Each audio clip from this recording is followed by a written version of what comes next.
What if the hero chose vengeance? What if Naruto became the Red Hood? The shinobi vigilante? Hello everyone, welcome to What If Naruto Became the Red Hood movie. Before we start, please go support Dragneel Slayer for writing that awesome fanfic. This is the translated version I made. There will be some mistaken character's gender, but of course Naruto is a male. We all have a sin, something that torments us and is present in our present, our past, and our future, and that is something Bruce Wayne knows perfectly well, something that eats away at him with the death of one of his children. That sins always return to the present. Taking up the mantle Joker once used, a villain appears in Gotham to torment it, destroying the darkness being darkness. Hiding his face behind a mask, Uzumaki Naruto has returned for revenge against his adoptive father. 1. Death. The absence of life. The end of the path for any living being, ending their role in the world of the living, leaving their loved ones with the pain of loss, with the feeling that they could have done more, that they could have made more of their time with the deceased, realizing how much they would miss them, how they would no longer be in their lives, and that they could do nothing to prevent it. They would have to say goodbye forever to the deceased, whether a friend, a child, a sibling. They would never see them again, laugh, cry, love, hate. Everything that person felt, everything they had seen, experienced would simply be lost forever, forgotten. No one could recapture what that person has lived through, what they have done and grown throughout their own life, their journey with their loved ones. Everything that person had experienced would remain in the memory of photographs captured at exact moments, leaving a vague memory of that person that they will never be able to see again. Death is something inevitable, something that every living being must eventually face, bearing their flaws and virtues, their sins and their penances. No one can escape the end of a life, no matter how good or evil that person has been, no matter how much they have maintained a hypocritical mask in front of the entire world. After death, the truth would be revealed to the deceased. To be immortal, to stave off death as far as possible, is the dream of any living being, but something impossible for a normal human being to achieve. Death is irreversible. You cannot unwind it and escape the cold clutches that bury you in the darkness of oblivion. It must be unbreakable, forever immovable. Death must be fulfilled to continue the cycle of life. People are born, develop, and die after a period of time in the world, whether due to an untimely accident or natural causes, after years of suffering what a normal person would call life, going into eternal rest with all their memories intact. Many say that when you die, you see your whole life flash before your eyes, slowly, like a movie frame by frame. All those years you've lived, all those memories you thought were forgotten, and reliving in the last few seconds everything that took you years to achieve, watching your children grow up, your achievements in high school, your performance at work, or even a darker life. Your first robbery, your first grape, the sins you've carried on your back, dragging you to your death, where you completely repent. Death must be fulfilled for life to go on. But what would happen if a dead person came back to life? How would they feel? Would they be lost? Confused? Without their memories, or with them too intact? The last moments of their life would be the most remarkable, remaining etched in their minds, on their retinas for the rest of their lives. If they escaped, the cold dead hand would retain a grudge within their soul, greater than that of any other person, depending on their circumstances. He killed me. The young blonde man stared at his slightly pale hand, feeling the liquid surrounding his naked body, covering him completely. He felt warm, as if that dark well had given him back the light he'd lost when death had called him, when he tried to rescue his own mother from the clutches of the Joker. But she'd sold him out to the villain. He felt the blows of that cold, icy crowbar the clown had used on his head. He remembered all too well her pale face, her green hair, her red painted lips. Ha. He closed his eyes, letting his arm fall into the warm, lukewarm water that rocked him gently, moving him. He didn't want to leave that place. He was at peace. He felt his body slowly regain the strength it had lost. How many years had he been away? What had changed? He still looked the same, 15 years old. He didn't understand. How had he left that darkness? Was it a game from that place he had called his personal hell, tormenting him with such a real feeling, making him believe he was still alive? No, it's impossible to stay alive. He killed me. Revolving solely around that idea, the boy couldn't let go. He was or had been dead, feeling nothing, seeing the darkness around him, that utterly icy cold that was beyond life itself. It was death, his death, and it hadn't been a dream. He still felt that cold caressing his body, embracing him completely, and it was as real as the warm water that was rocking him protectively in those moments, almost as if it were the arms of an overprotective mother, of a father willing to give his life for his children. Both sensations were real to him. Too real to be a mere dream, a nightmare, or a torment inflicted by Lucifer himself in his realm of torture and torment. He still felt the icy breath on his neck. He still felt that empty feeling that accompanied the cold that caressed him, so contrasting with the warm feeling of that maternal embrace, recreated by that water, that strange liquid that didn't seem to want to leave him. He himself didn't want to leave. He felt that that dark place, with that liquid, would keep him safe. He was being drawn into a feeling of protection. A feeling that was difficult for him to compare. He had never felt loved, protected. Saved by Bruce. Bruce Wayne had been his father, his mentor, and his protector until he abandoned him to search for his mother, having fallen out with his adoptive father and strained their relationship. It was at that moment when the Joker had struck him over the head with that iron bar, leaving him in a pool of his own blood, uncertain whether he was still alive or had already left the world of the living. Would Bruce kill the Joker? Joker had killed him, the adopted son of businessman Bruce Wayne, an imposing and important man within Gotham City. But Bruce wasn't just Bruce Wayne. He also embodied the feared and respected Dark Knight Batman, Gotham's hero, the one who kept the city's peace with his bare hands. And he, a mere child, had been his sidekick, the second boy wonder Robin. He wasn't a Robin like the first. His anger drove him into fights, filling his body with the adrenaline needed to stay on his feet, striking until his hands were stained with blood. And he had proven it in too many conflicts with the enemies of his mentor, the one who had accepted him as he was and tried to guide him down the right path. He even enrolled him in school, believing that with it, he could become someone in the future, not just Robin. But it wasn't something that lasted too long. He brought his hand, soaked in that liquid, to his forehead, brushing the skin with his fingertips, feeling the warm liquid running down his face. A somewhat rounded face, with a bit of baby fat and some marks on his cheeks. Marks he himself didn't know about or couldn't remember when he got them. But if he ran his hand over both cheeks, he could feel them, noticing that they were delicate, perhaps too delicate, and they were the source of his weakness to the unwanted or unguarded caresses he sometimes received. Liking. He hit the water again with his arm, lowering it, looking at that dark ceiling that prevented him from knowing if it was day or night, how many hours he had been there or where he was. He felt protected. He felt the warm embrace of that liquid covering his naked body. But it felt too good to be true. The world wasn't full of happiness. There were always dark spots that overshadowed those laughs. Criminals abounded around the world and extraterrestrial threats weren't that important. Or had there almost been one while he'd been dead? But was he alive? He was leaning toward the fact that he was dead, that it was just another simple torment in the pile of torments his personal hell had unleashed on his shoulders, almost sinking him completely. I'm not going to let myself be defeated, not now, the boy told himself. He was dead, nothing could harm him now. But he wouldn't let that dream confuse him. If he let it enter his mind and settle, there would be no turning back. He would slowly sink into that prison of happy dreams he would experience if he left that place. Once he left the pit, he would find other torments along that corridor, surely images of Bruce, his parents, his biological mother. The demon had thousands, millions of ways to torment him, to drive him completely insane and completely out of his sanity, like a second Joker. He was sure of it. He could feel it in his soul, if he wasn't already a soul. But if he was dead, he couldn't be in a flesh and blood body. His human body would be rotting under the coffin lid, covered in dirt. He hoped to be laid to rest in Wayne Manor at least. Krauk. He opened his eyes, two robes as blue as two sapphires, hearing the creak of a door. Could it be the devil coming for him, to take him to the depths of hell itself? He hoped it would at least leave him there a little longer, feeling the warm embrace of life. Just a few more seconds. Death was eternal and he wouldn't abandon it. Knowing that delaying this would be impossible, the blond young man moved, touching the floor of the well with his bare feet, feeling the stones beneath him. He felt the liquid running down his bare torso, dripping down his pale face, causing his hair to fall over his eyes, almost obscuring them.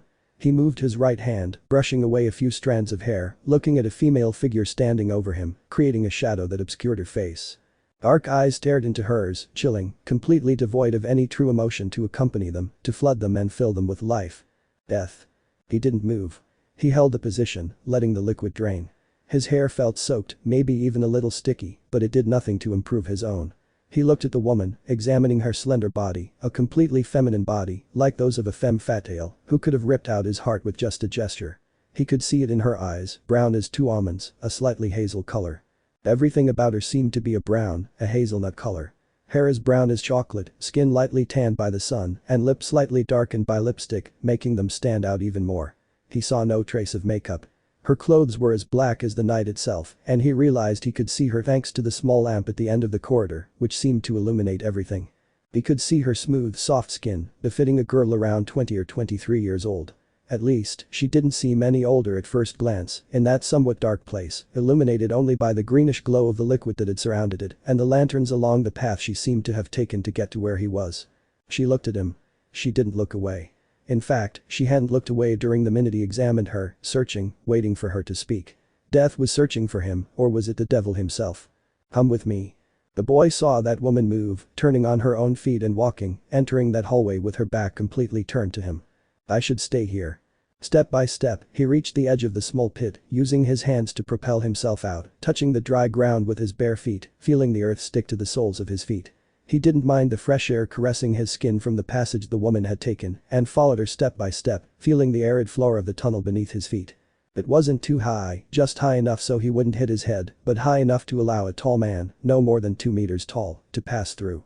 He moved his eyes, squinting as the light filled them completely, forcing him to close them for a few seconds, getting used to the brightness outside.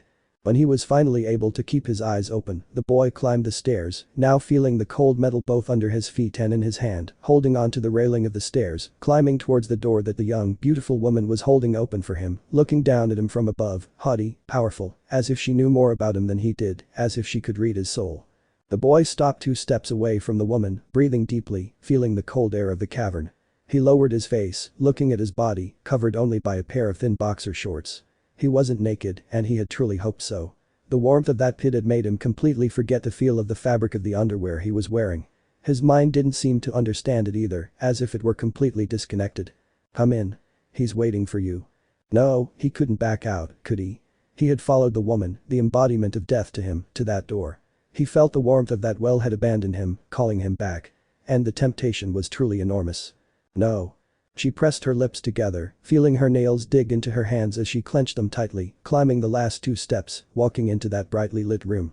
It took a few minutes, but she quickly grew accustomed to the light, searching with her eyes, examining the place. I was afraid the Lazarus pit had sunk your body into the ground, never to be returned, boy. Thick, somewhat dark, the male voice reached her ears. She turned her head toward the source of the voice, scanning ancient relics, exotic plants and newspaper clippings, stopping on a tall man with dark, somewhat graying hair and a goatee on his long face. He wore a greenish cape over a dark suit with a white undershirt and an open jacket. The boy said nothing. He examined the man, following his own latent instincts, wanting to ensure his life. He felt the blows of the iron bar on his head, the Joker's deranged laughter in his ears. I'm sorry if I overwhelmed you, the man said, keeping his hands behind his back, watching the blonde. I'm glad you're finally back to life, Uzumaki Naruto. 2. Ira. Negative feelings often appear when betrayal is present, when something bad happens to a person, or when someone doesn't get what they want. Negative emotions are strong, impulsive, and toxic, causing a person to become lost in their own feelings. One of the most prone emotions in a human being is anger. Anger is the easiest thing to bring out in a person in anyone and few can keep it under control. Anger. Anger is an impulsive emotion, causing a person to act on it and turn their vision red. Anyone who perceives anger as impulsive in their actions turns their vision red and cannot stop themselves.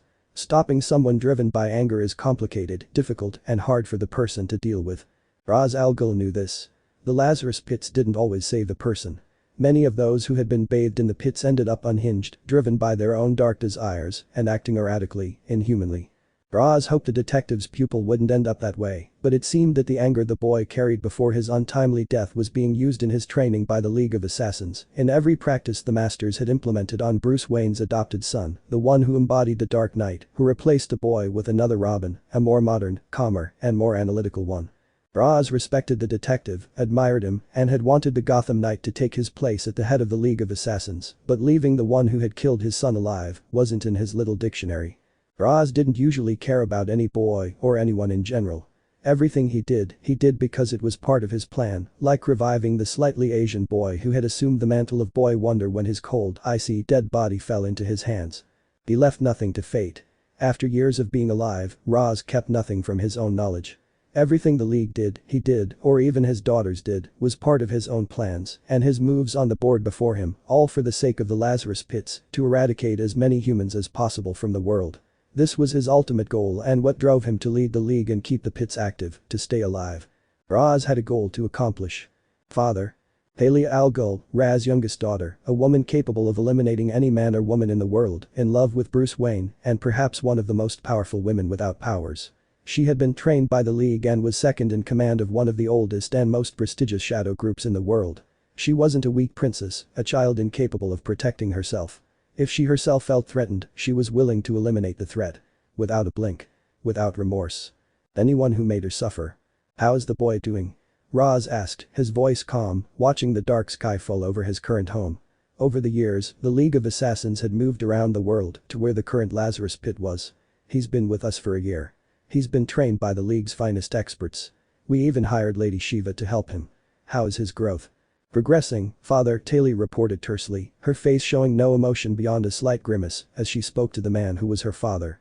Talia had to accept that the boy from Wayne was fast, agile, with a resistance unheard of for a normal human, both to blows and to consecutive movements. She herself had been trained all her life, forced to push herself beyond the limits that humans had. Without too much hesitation or failure, Naruto had surpassed her in that aspect in just 1 year with them, with the League of Assassins, those charged with protecting the pits. She had seen Shiva pressure him, using hand-to-hand combat, and she had far surpassed him. The boy from Wayne hadn't wavered for a second. Bleeding from his temple, using the rage deep within his own heart, the Uzumaki had pushed himself forward, fighting the greatest assassin in history. The boy had been like a pillar of earth, of rock.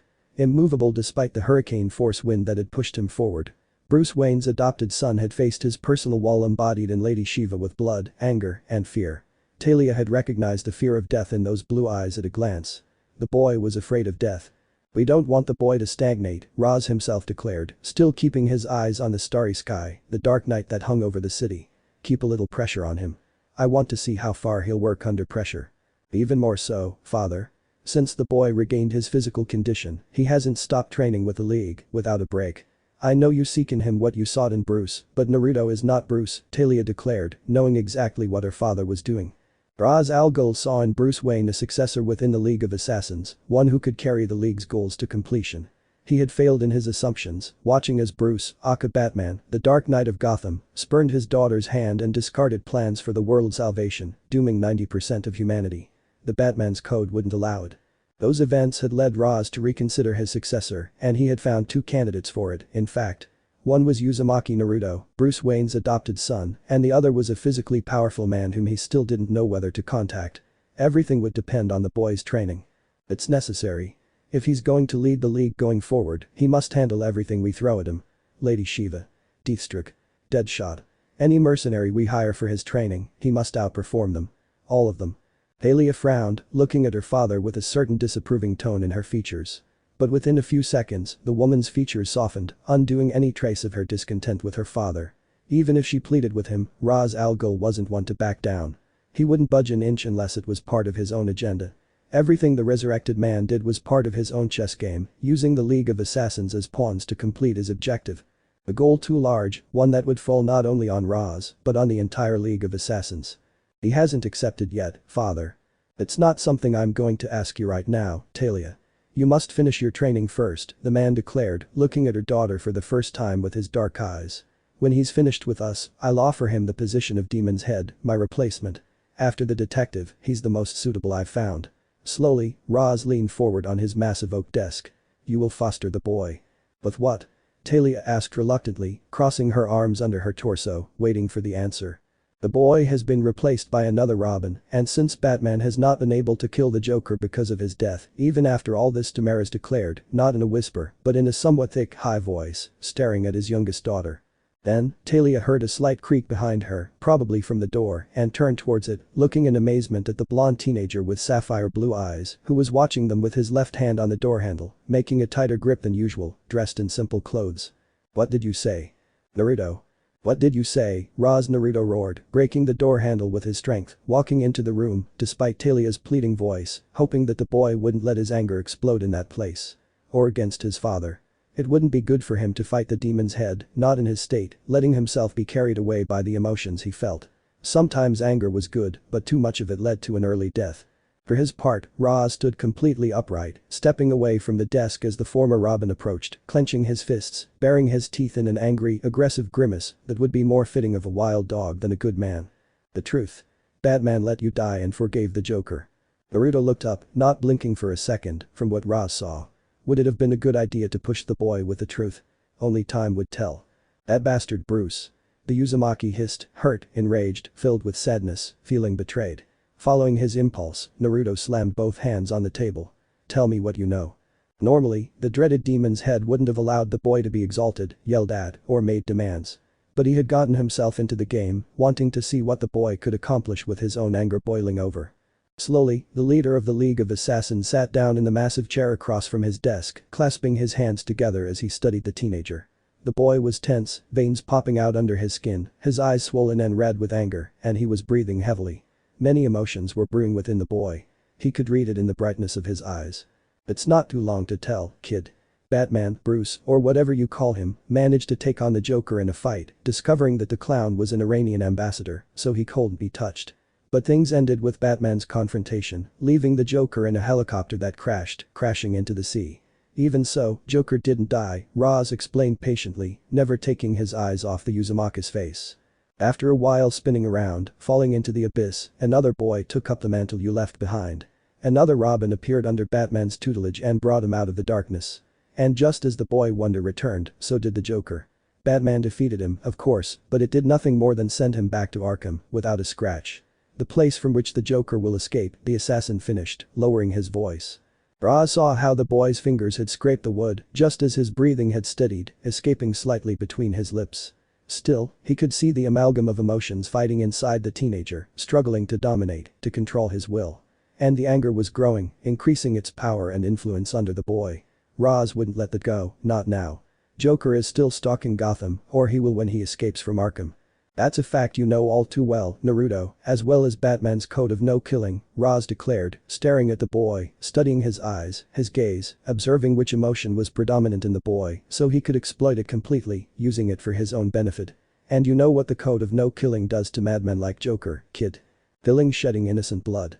The whisper barely left the boy's lips, but it reached both Roz and Talia's ears, making the former smile internally, while his daughter frowned, understanding what her father was doing with the boy. He was manipulating him through emotions, through his anger towards Batman, the Joker and the new Robin.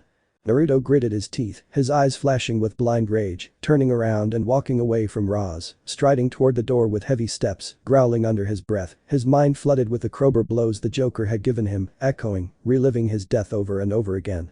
He'd been doing it for the past year, every night. "Where are you going?" Naruto Talia shouted at the boy's back, letting a little concern flow through her voice. "Let's train." 3. Objective. Old people, throughout their lives, have always managed to keep goals in mind, with a target to achieve in order to move forward, to grow as a person, whether professionally or emotionally. People used to set common, mundane goals in order to feel good about themselves.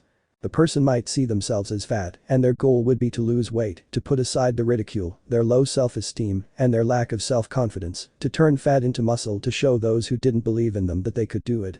Countless things could be a person's goal. Getting a new car, a new job, a new life, but what the goals had in common was the feeling. All goals were achieved with a driving feeling, without it being extremely negative. A depressed person couldn't really achieve anything if they could barely stand. But a full person, corrupted by hatred, could achieve their goal using the vilest tricks. Love, will, faith, every feeling could become the driving force behind a goal, if used in the right measure. As a trained mercenary and assassin, Lady Shiva knew that feelings were the driving force behind any human being's goal. She herself sometimes let herself be carried away by them to stay alive, to survive another day in that world. Therefore, when the boy arrived before her, he had already been alive for 4 years, filled with rage, displaying an immense fire that could devour everything. She had mentioned it, not just once, but over 1,000 times. The boy, if driven, would take whatever he wanted, no matter who was in front of him. Roz hadn't listened to her, turning Naruto into a bombshell, rage coursing through his veins, ready to take her, the world's greatest physical fighter, in hand-to-hand combat without the cool head Batman used to have, the way he taught his own pupils. The boy named Uzumaki Naruto stopped being Robin the moment he returned to life, filled with ideals opposed to those of his father. Shiva saw it in his eyes when she met him. She saw death in them as much as life, fighting one with the other, indecisive, not knowing what to do. Roz gave her a goal that she herself described as insane for the teenager. A teenager who left childhood in the same grave. She had been reborn as a shadow of everything bad that Batman wanted to avoid in himself. She was everything the Dark Knight hated about himself, that anger that he kept beneath his skin, beating and running through his hard cold heart. Sometimes she loved the blonde boy's passion. He let his emotions get the better of him, and even though in a real battle that would mean death for anyone, she saw in him that his feelings would drive him toward his goal, making him fight until his last breath. He wouldn't fall. His will to protect Gotham was even stronger than Batman's. HMP. Shiva deflected the boy's blade with her torso, forcing the young Uzumaki to fall forward. She spun, landing her heel on the ground, and planned to slam her sword down on the boy's rear. But the Uzumaki broke his own fall with his hand, swinging his leg and blocking Shiva's blade, while simultaneously throwing what appeared to be a knife at her. Licking her tongue, annoyed by the accuracy Deadshot had placed on his student during his time with the mercenary. Roz had spared no expense in the boy's training, something too foreign to her. Naruto leaped away from the dark-haired woman, revealing a torso shaped by training, covered in a layer of sweat. Strands of blonde covered his blue eyes, fixed on the mercenary woman. In his right hand, dripping in his fingers, was a scimitar, slightly chipped from the countless clashes the two had endured over those 4 years. Naruto was 20 now, no older, maybe a few months, but not a day older. Deadshot. Deathstroke. Even Raz Al Ghul himself and his daughter, Talia Al Ghul, had taken the trouble to train him, teaching him everything they could in every field they controlled, giving the boy the basics, the weapons he needed to fight his battles without outside help. And he was doing well. "Come on, old lady." Smiling somewhat arrogantly, the Uzumaki dragged the scimitar behind him in an assault toward the woman. Shiva snorted, watching the boy above her, bringing the sword down in a perfectly vertical slash. Sparks flew as both weapons, the one Naruto used to attack and the one Lady Shiva used to defend herself, collided with a light clatter that echoed throughout the room, bouncing off the walls. Shiva herself wasn't surprised by the force that went into that blow. Physically, the boy had grown into a 6'6" young man with an athletic well-built body without any exaggerated or unbalanced proportions. Any girl who saw him would lick her lips completely. She herself saw Talia observe her apprentice several times. Even she had to admit that he was fine. "No distractions today," the woman scolded herself. She gripped her blade tightly and swung it, unleashing a slash that sent Naruto tumbling to the side. The boy stopped himself by shoving his sword into the ground, avoiding a fall off the cliff. Naruto snorted, resting his free hand on the ground. He was sweating a little. They had probably been in that fight for 2 hours, him searching for a gap in Lady Shiva's defense, and her trying to prevent him from finding that gap and exploiting it. They had continued this game for 4 long years, and he could never find a single flaw in his master's position. Every movement was perfect, fluid, guided by the movement they were supposed to make, as if she knew exactly where to move. That only came with years of training, practice, and effort. Years he didn't have. He took a deep breath, taking a deep breath. He let the air out between his lips, easing the weight of his body. He rocked the sword, letting the sand trickle down the blade of the scimitar. He moved his right leg back, feeling the gravel caress his feet, the small stones leaving certain marks. It wasn't bothersome if you had trained for 4 years in that place. Every corner of the room was in his mind. If he closed his eyes, he would undoubtedly know how to move. He didn't need his sense of sight in that place. He knew every crevice, every little corner of that place he himself had walked, caressed for the last 4 years. Lady Shiva gave a small smile, waiting for the boy.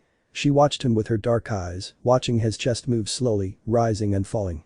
She saw her apprentice's shoulders rise and fall a few seconds later as he exhaled through his nose, which flared slightly. She braced herself. Hearing Naruto's feet scuff the ground, seeing him flex his legs, Lady Shiva swung her sword, watching the boy lunge at her, swinging his own sword in a twisting slash aimed at her neck. She taught him well. Always go in for the kill. Shiva blocked the young man's blade, feeling the force behind the blonde's blow, which pushed her to the side, forcing her to twist her torso slightly, throwing her own movement off balance. She braced herself with her left leg to avoid falling onto her knee. Naruto gritted his teeth a little, pushing the sword further, watching as his master wouldn't give in to that blow. He planted both feet on the ground and shot his left hand towards the woman's face, connecting a direct blow against his master. Lady Shiva growled, feeling the blood trickle down her lower lip, but she didn't back down. Instead, she smiled as she returned the blow, hitting the blonde's chest directly, pushing him back. But Naruto didn't back down. He forced his legs to stay still, feeling the breath elapsed from him, gasping after the blow. He didn't loosen his strength after his slash, holding the sword against Lady Shiva's blade, preventing it from cutting him. Both of them kept pushing, one bleeding from her lower lip and the other breathing heavily, trying to return to a calm, normal breathing. Shiva took advantage of this. Without Naruto being able to avoid it, the woman stopped pushing her sword, thus allowing Naruto to finish his slash. But he missed the mercenary. Lady Shiva had ducked, falling to the ground and kicking against the Uzumaki's legs, thus pushing him to the ground, earning a groan from him, who dropped the sword in his hand at the blow. He tried to get up, but Shiva's foot stopped him.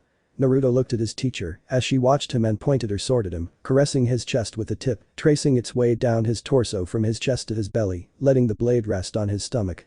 If she wanted it, just pushing her down would kill him right there. Just one push and he would be impaled through and through, leaving a pool of blood beneath him. But Shiva hadn't been hired to kill him. At least, not yet.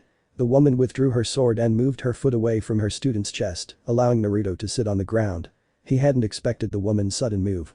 But once again, he should have looked beyond her to see the intentions of his teacher, the expert assassin who had defeated him again. You must expand your mind when it comes to combat, the mercenary and League of Assassins ally declared, planting her sword in the ground. The woman hadn't broken a sweat, despite the heat of the place and the length of their training. I know. Don't focus on your feelings, Shiva scolded, glaring at the boy harshly. She herself accepted that feelings were driving forces, but in combat, they could also lead to a quick death, failure, and serious injury. You must always keep a level head, kid. Use your brain. Stay calm at all times. Anger is not a good advisor.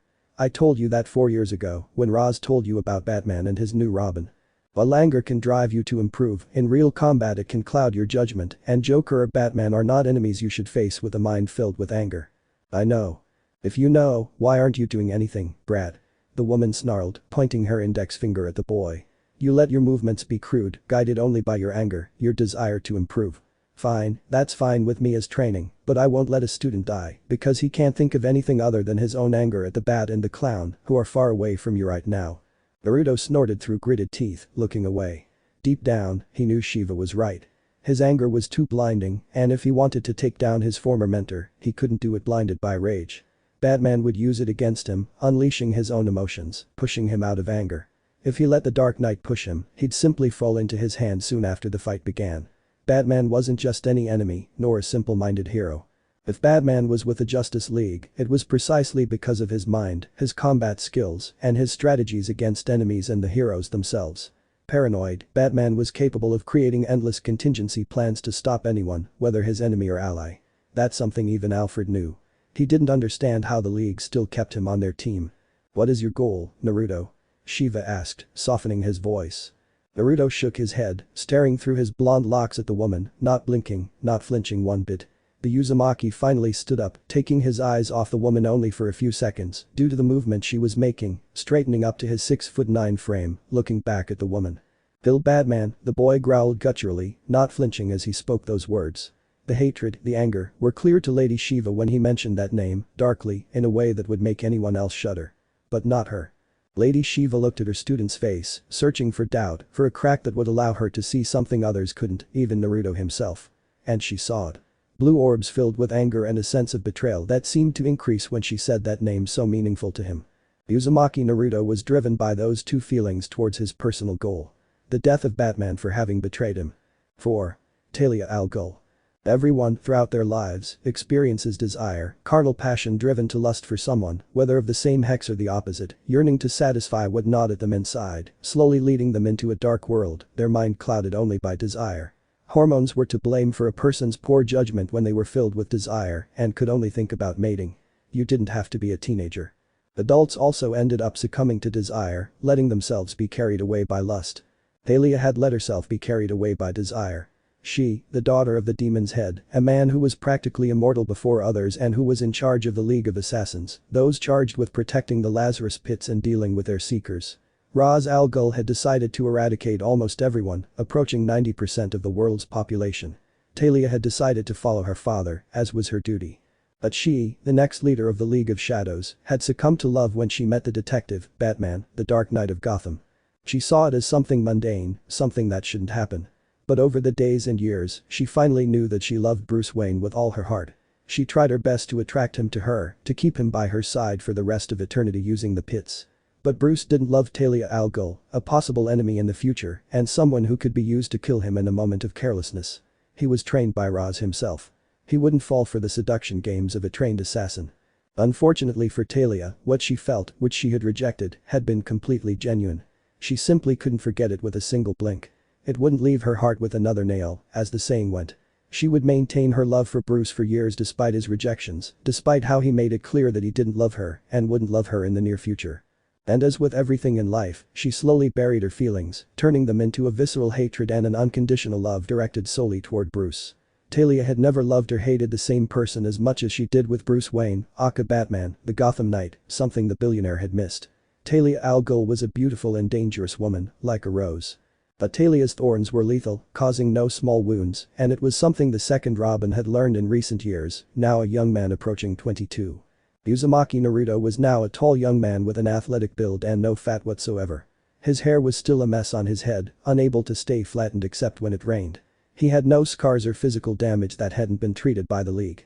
After leaving the Lazarus Pit and beginning harsh training by Ra's al Ghul himself, his body had grown into excellent physical shape, leaving aside the weak teenager who had been Robin, to become the young man who now steered clear of the mantle of the boy wonder, seething with resentment towards his adoptive father. Bruce Wayne. Naruto had trained, bled, and sweated with the goal of his father's death in mind, knowing that with a little luck, he could even kill the new Robin who was now taking his place. Despite the hatred that had flooded him for years, fueled by the properties of the well itself, Naruto had somehow managed to calm his own fueled rage, keeping his own negative feelings in check through extreme exercise. Deathstroke. Lady Shiva. Neither of the two most renowned assassins in the world had been able to stay out of it when the boy really got serious, pushing the two adults with his slightly enhanced strength, increased thanks to training. And I won't just stay that way, the boy told himself, kicking a punching bag with his right leg. It creaked slightly, rocked sharply, and came back at the boy. Naruto saw the movement and guided his left arm for a jab against the bag. Crack. The crushing blow. The sack flew out, breaking the chain that had held it to the ceiling and crashing into the wall across the room, leaving a cracked hole. He looked at his fist. The knuckles had slightly peeled away, revealing the pink skin beneath the epidermis. Naruto sighed, moving his other hand and taking the bandages, wrapping them over the damaged hand. Sometimes he didn't think too much about the consequences and ended up letting his feelings drive him. A little more and I can get my revenge. Revenge. Grudge. Hatred.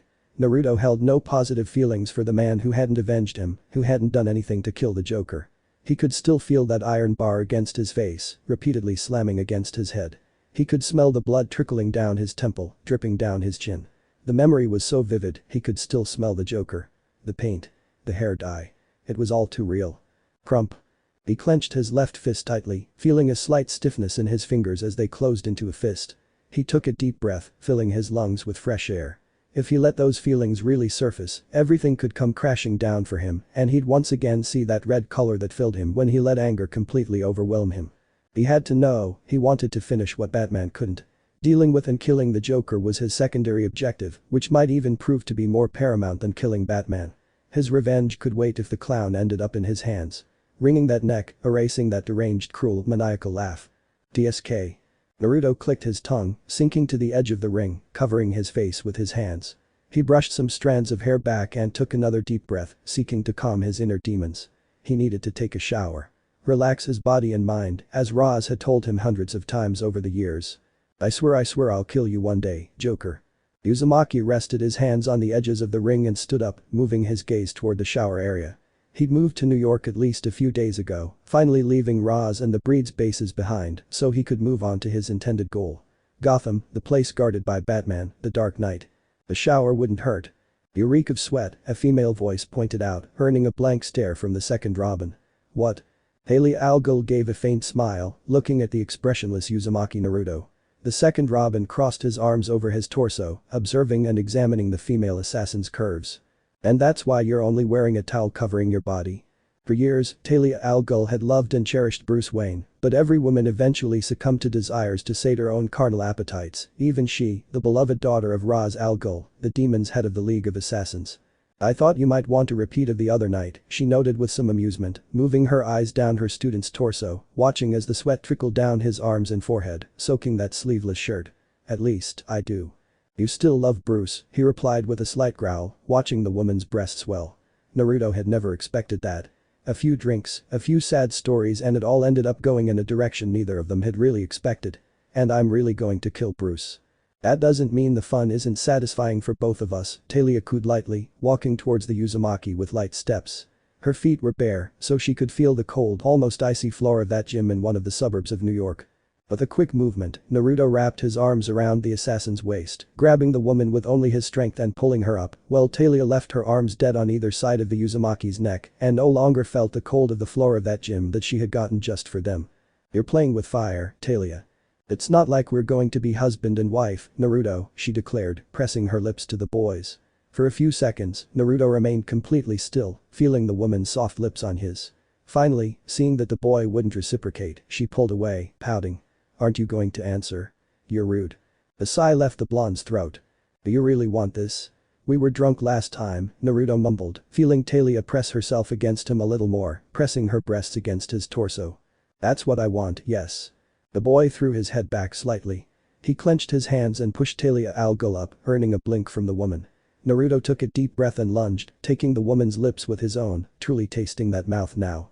Talia remained still for exactly 3 seconds, then smiled slightly and returned the kiss, darting her tongue out and over Naruto's, seeking entrance in return. They both moved furiously, as if they wanted to devour each other and had kept it completely under control for the past few months. Feeling that his sweat would eventually turn sticky, Naruto carried Talia al Ghul towards the showers, feeling her press against him even more, as if she knew what was going to happen and wouldn't let up on her fierce kiss on her lover's lips. Giant. The moan finally escaped the woman's throat as the boy's hand ran down her belly and his fingers entered her intimate area, feeling its warmth and wetness. Naruto moved and took one of Talia's breasts into his mouth as the warm water fell over them. "The pervert." Naruto didn't reply to that pleasure-choked sentence. He moved his fingers in a slight push-pull motion, curling the 2 fingers inside upward, trying to fully touch her entire intimacy. Talia gasped, feeling her legs tremble slightly from the pleasure. She tried to stay standing, but the Uzumaki's arm caught her legs, making her double over, blinking at the boy's bold move. "Now you can't move or fall." Before getting an answer, Naruto grabbed both of his teacher's wrists, pinning the woman's arms against the wall, and proceeded to move his member over her intimate area, earning a soft moan from the woman. "The bastard." And he pushed. Talia al Ghul let the pleasure flood through her and felt her body tremble slightly. By the time she managed to focus her pleasure-clouded mind, Naruto was in front of her, a few inches away, moving his hips and penetrating her with a steady pump. HMP. Talia grabbed her lover by the neck and pulled him into a hard, wild kiss, silencing her own moans with a movement, letting only the sound of their bodies colliding resonate in those showers, in that empty gym. She felt her back pressed against the cold, wet tiles of the bathtub. She let him do it. She couldn't move, and her retaliation was a wild kiss against the second Robin, the boy who had been her student all those years, somehow managing to make her forget all her part of Bruce Wayne. She just didn't want it to end. She knew Naruto would eventually leave her, like he had with the League of Assassins or the members of the breed. Now the boy, that second Robin and Boy Wonder, had grown enough to deal with his problems on his own. She was no longer useful to him.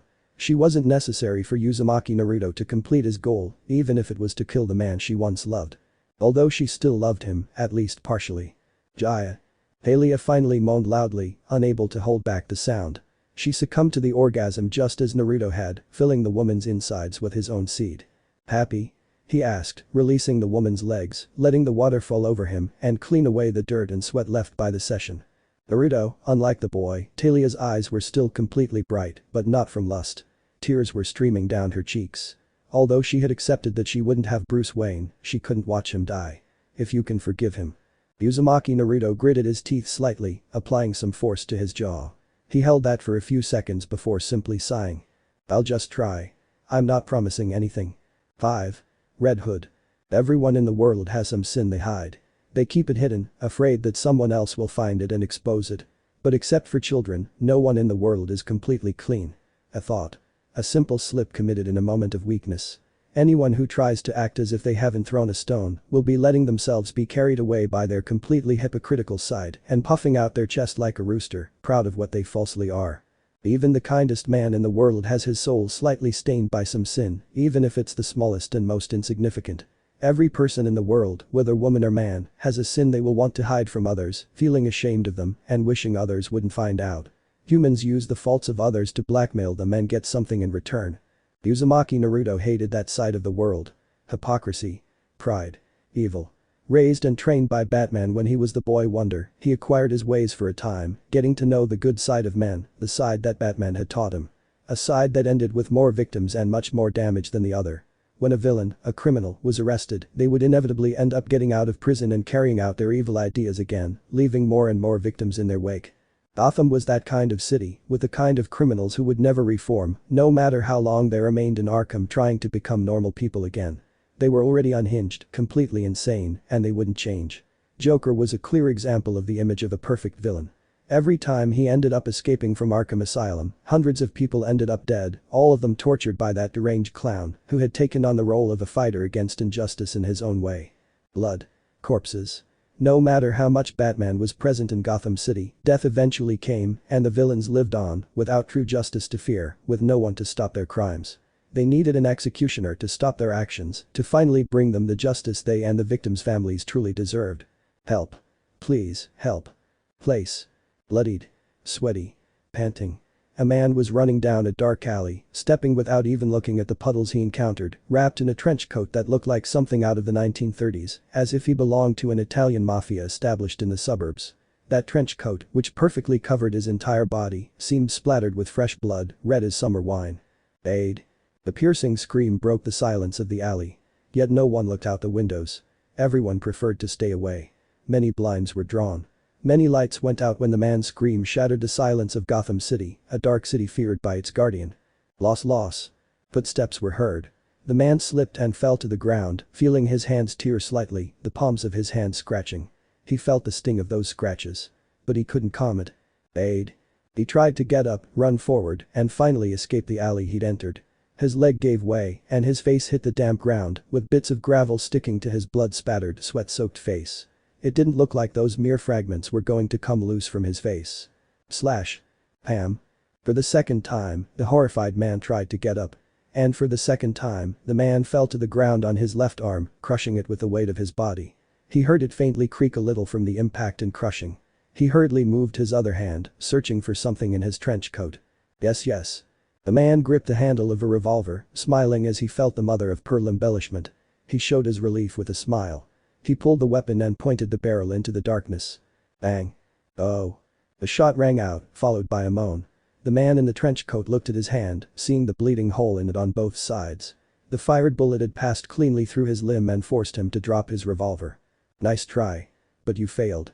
Slowly, a figure began to appear. Black boots studded with metal studs. Dark gray pants, perhaps military style, held together with a light brown belt where the countless magazines could be seen. A dark gray semi-armor vest with a blood-red bat. Black gloves covered his hands. A brown biker jacket concealed the rest of the vest. And finally, a completely red helmet, revealing two slightly blue eyes. Stay away. Stay away. Tap. But instead of retreating, the figure finally revealed itself. Nothing of him could be seen. Not his face. Not his body. Only his forearms remained uncovered. The masked man had rolled up the sleeves of his jacket, revealing only the area from his elbow to under both arms.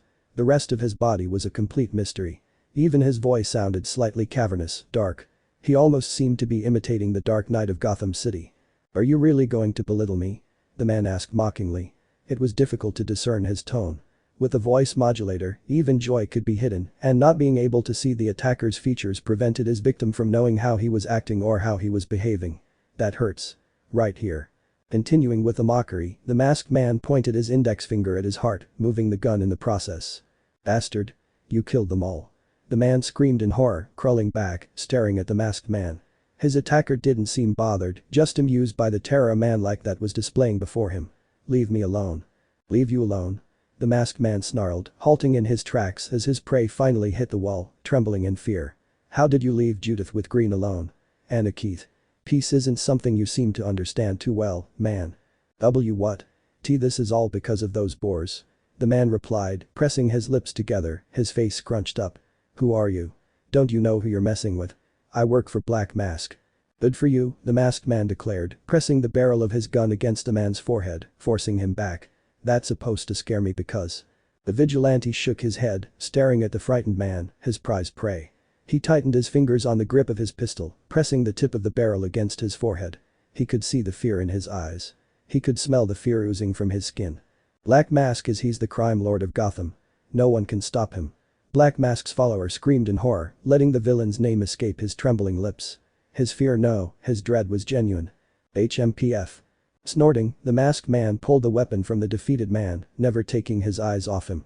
He reached out and forcefully grabbed the collar of his jacket and lifted it, slamming the man against the wall. What? Do you want to know who I am?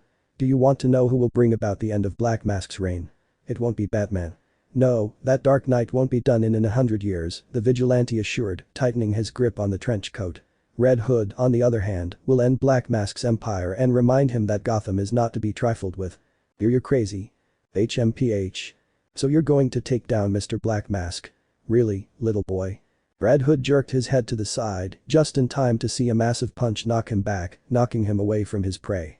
The vigilante rolled on the ground, feeling his mind shake from the blow. The vigilante moved his face, staring at the Hulk that had struck him. Thanks, John. Many Gog. John gripped the terrified man's throat tightly. Red Hood opened his eyes as he stared at the grotesque sight. John had reached into the mouth of the man he'd been chasing and yanked his lower jaw down, wrenching it free. "The trash belongs where it belongs," the man chirped, dropping the man he'd killed. His blood trickled down the giant's hand. Red Hood stood up. He felt his helmet slightly fractured by that direct jab. "Now, it's your turn." The vigilante swung his hands and tried to shoot John. John ran, ramming Red Hood with his entire body, pushing the anti-hero against the wall. Crack. Shit. Hood rolled on the ground, feeling some fractured bones. He stopped his skid with his right heel and stood up, grabbing both Glocks and firing at the behemoth. Bang. Following the gunfire, Hood pulled out the empty magazine, attempting to make an ammo change in just a few seconds. Red Hood braced himself on the ground with his leg and jumped, evading his enemy's hammer blow, watching as both fists smashed the ground. "You slippery bastard." The thug roared, swinging his second arm in a straight jab. Red Hood covered his face with both arms and felt his body take the full brunt of the blow, slamming into a dumpster. John went to swing his arm away, but Red Hood's hands gripped the limb, surprising the thug. "What? You bastard, I'm going to gut you like a bucking sardine." Red Hood tightened his grip, exerting pressure on his enemy's arm, forcing it downward. He squeezed a little harder and a creaking sound echoed through the alley. "I got you." "Ah." Red Hood moved swiftly and threw a low blow, landing a direct hit against John's ribs, earning a groan from the massive thug. The vigilante moved before John could and slammed into his right leg, forcing the thug to fall onto that leg. The knee cracked softly and Hood yelled, grabbing the man's head in his arm and squeezing. "Now, I've got you back," Red Hood declared mockingly, preventing the guy from getting up, exerting pressure on John, and keeping the thug down. "And I don't think I'm going to let you go now." "NGH. Bastard." John growled, spitting blood, being subdued by Hood's hold. "I won't let." Crack.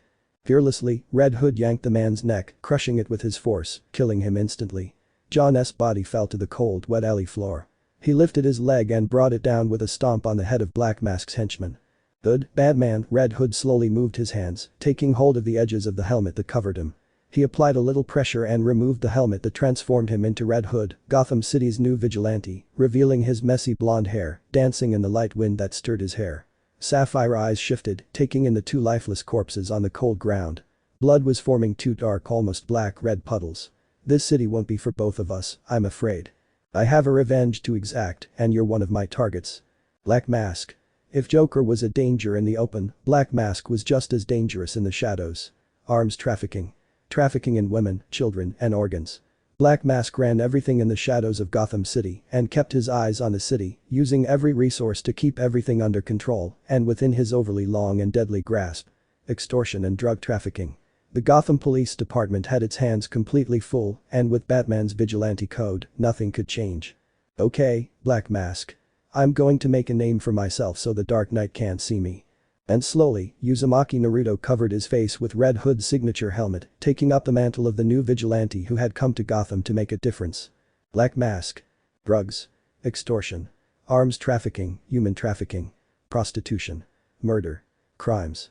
A criminal empire was created on the basis of death, money, and blackmail, expanding slightly, growing under the shadow of the city, greasing the important and key people of the place in order to grow enough to be considered an evil empire. Many criminals tried. They left everything behind to become the bosses of their areas. But there was always someone above them, pulling the strings of those pawns who didn't know what was necessary and ended up bending their knees for fear of death. Money and blood. Those were the options a powerful criminal left to his subordinates. Either work for him or die alongside their family. The rules were clear and the cards were on the table. The king didn't deceive his vassals.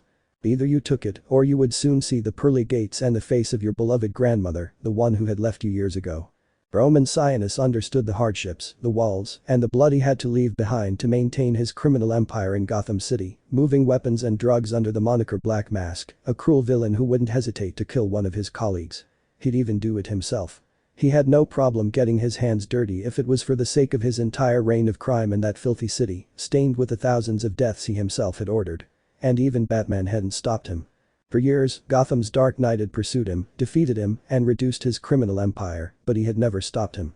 His madness, his hatred, truly grew toward the masked vigilante, remembering his parents and the loss of their legacy at the hands of Wayne Industries, which was controlled by Gotham City's prodigal son, the beloved Bruce Wayne. He wasn't going to stop until he had Bruce's skull in his hands. But Batman was insistent and was only pushing him deeper and deeper into madness. He wouldn't be able to snap out of it.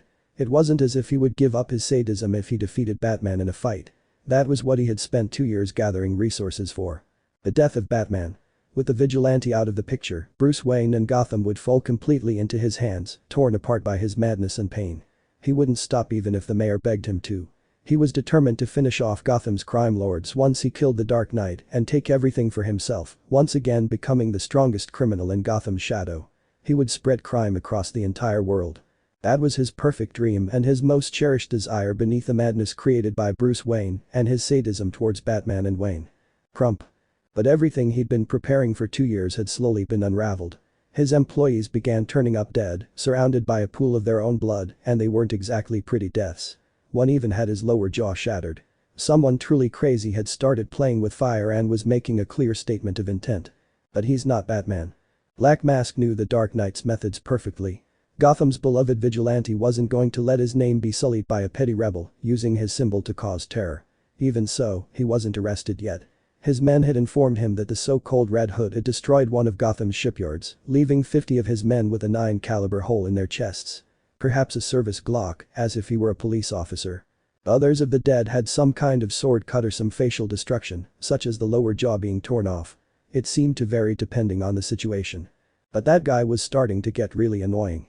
50 of his men turned up severely burned, nearly charred and dead, either from injuries inflicted by the vigilante, or from smoke inhalation, or from the burns themselves. And he lost 1,000 kilos of cocaine. That was a drag on his business. The biggest move in the last 2 years, and that weakling was completely disorganizing him, as if it were a game to him. I was hating him more than Bruce Wayne. Black Mask gritted his teeth, observing the city from his chair at the top of his prize building, fully dressed in his suit. From there, he controlled Gotham's suburbs and ran his business. Business that was being delayed by an upstart. And he was slowly, very slowly driving him crazy. If Bruce Wayne was going to die slowly, that Red Hood would do it more slowly. He would peel his skin off strip by strip. He was willing to bleed him dry with his bare hands and enjoy his pain with morbid pleasure. He would even record it to watch over and over again, as if it were a video of a wedding he'd been anxiously awaiting. The death of Red Hood and Bruce Wayne would finally make him sleep without nightmares or overly dark dreams. He would be completely happy for that. That little upstart just doesn't know what he's really going to suffer from this. He had sworn to himself to finish off that Red Hood, to finish him off once and for all, until nothing of the Red Vigilante remained. Even the people of Gotham had slowly begun to cheer him on. He had to arrest his own employees and send a reminder to the city about who Black Mask was so they would remember him. He would do it completely with a smile. But now he wasn't in the mood for those simple pleasures. He was completely furious. 1,000 kilos of cocaine were burning in the shipyards. His entire empire was beginning to crumble, and his associates were beginning to look at him with ridicule, waiting for him to fall from his throne and take his place. Those bastards still dream of being in my place. A reminder of who Black Mask is wouldn't hurt them. After years of working to keep control of Gotham in his hands, he wasn't going to let it fall, just because of the appearance of another upstart, a vigilante in diapers who was having a stroke of luck. And he wasn't going to give him that satisfaction anymore. Taking down Red Hood was his main objective at that moment, as well as reminding the sweet people of Gotham and his associates who the criminal kingpin was in that dump called Gotham City. Black Mask wasn't going to stop. Not until my very death. Black Mask placed the glass that had held whiskey completely empty on the nightstand without a single drop and began to stand up. Standing 200 meters above the city, he had a vast view of all of Gotham City, dark at night and glowing with the small lights of the houses. This is my city. And he wasn't going to lose her inches away from everything he'd ever wanted. He wasn't going to do it. Unhinged, he flashed a cruel dark smile at the city, his arms spread wide as if he were God. It's my city. Black Mask had slowly descended into madness, drawn deeper into the darkness that surrounded him. If Batman had tried to rescue him before, it was now completely impossible for anyone to stop Black Mask, formerly Roman Sionis. He had abandoned that name when he took a piece of his parents' coffin to make his identifying mask. What is it? Crash. Pam. Watching a dark figure, Black Mask didn't have time to evade it when it crashed into his window, kicking him in the chest with both legs and sending him backward, crashing into the chair and flipping it over. I finally found you, the figure whispered, slowly beginning to rise. A biker jacket. A red helmet with eyes slightly blue from the light. Gray cargo pants. Black boots with reinforcements. A vest-style t-shirt with the Batman symbol in red. Red Hood had slammed his entire body into the Gotham Crime Kingpin's building and kicked it. 200 meters of the building, and I appeared through the window on the top floor. Must be a disappointment to your man, huh? Behind the overturned chair, Black Mask let out a low growl through his teeth, feeling his chest throb from the blow he had received. Leaning back onto the same seat he had occupied, Black Mask stood up and glared murderously at the rebel Red Hood. He wasn't much. He wasn't huge. He didn't have muscles, right down to his muscles. He was just a man like any other. He wasn't even as intimidating as Batman himself, even though he wore that ridiculous symbol on his chest, looking as red as blood itself. It was annoying. Red Hood, suppongo. Red Hood laughed softly, like a child or a pixie. That drove the villain crazy. What gave me away? The red Batsy symbol. The biker jacket. The helmet. Or that the symbol and helmet are both red, hence the Red Hood. Your impertinence, Black Mask muttered, standing up, dusting off his suit at first glance. But he was really trying to see if he still had his weapons. And he didn't seem to have lost them. Although, Batsy. That's more of a clown. Are you a Joker henchman? Red Hood gritted his teeth behind his helmet. Unnoticed by Black Mask, the Hood was annoyed at the association between himself and his killer. That madman had killed him and his mother. He hated being paired with the clown in the same breath. He wasn't associated with that worm-eaten guy. No, he replied curtly, taking the handle of his pistol and pointing it at Black Mask. Will you be a good boy and do as I say? In response, Black Mask moved his leg, lifting the chair with a jerk, covering himself with it while taking shots from Red Hood's gun, taking out his 2 semi-automatic pistols. He pulled the safety on both of them and poked his face out, aiming for the Hood. But the vigilante had lunged forward, slamming both knees into the villain and slamming him to the ground, disarming him in the process.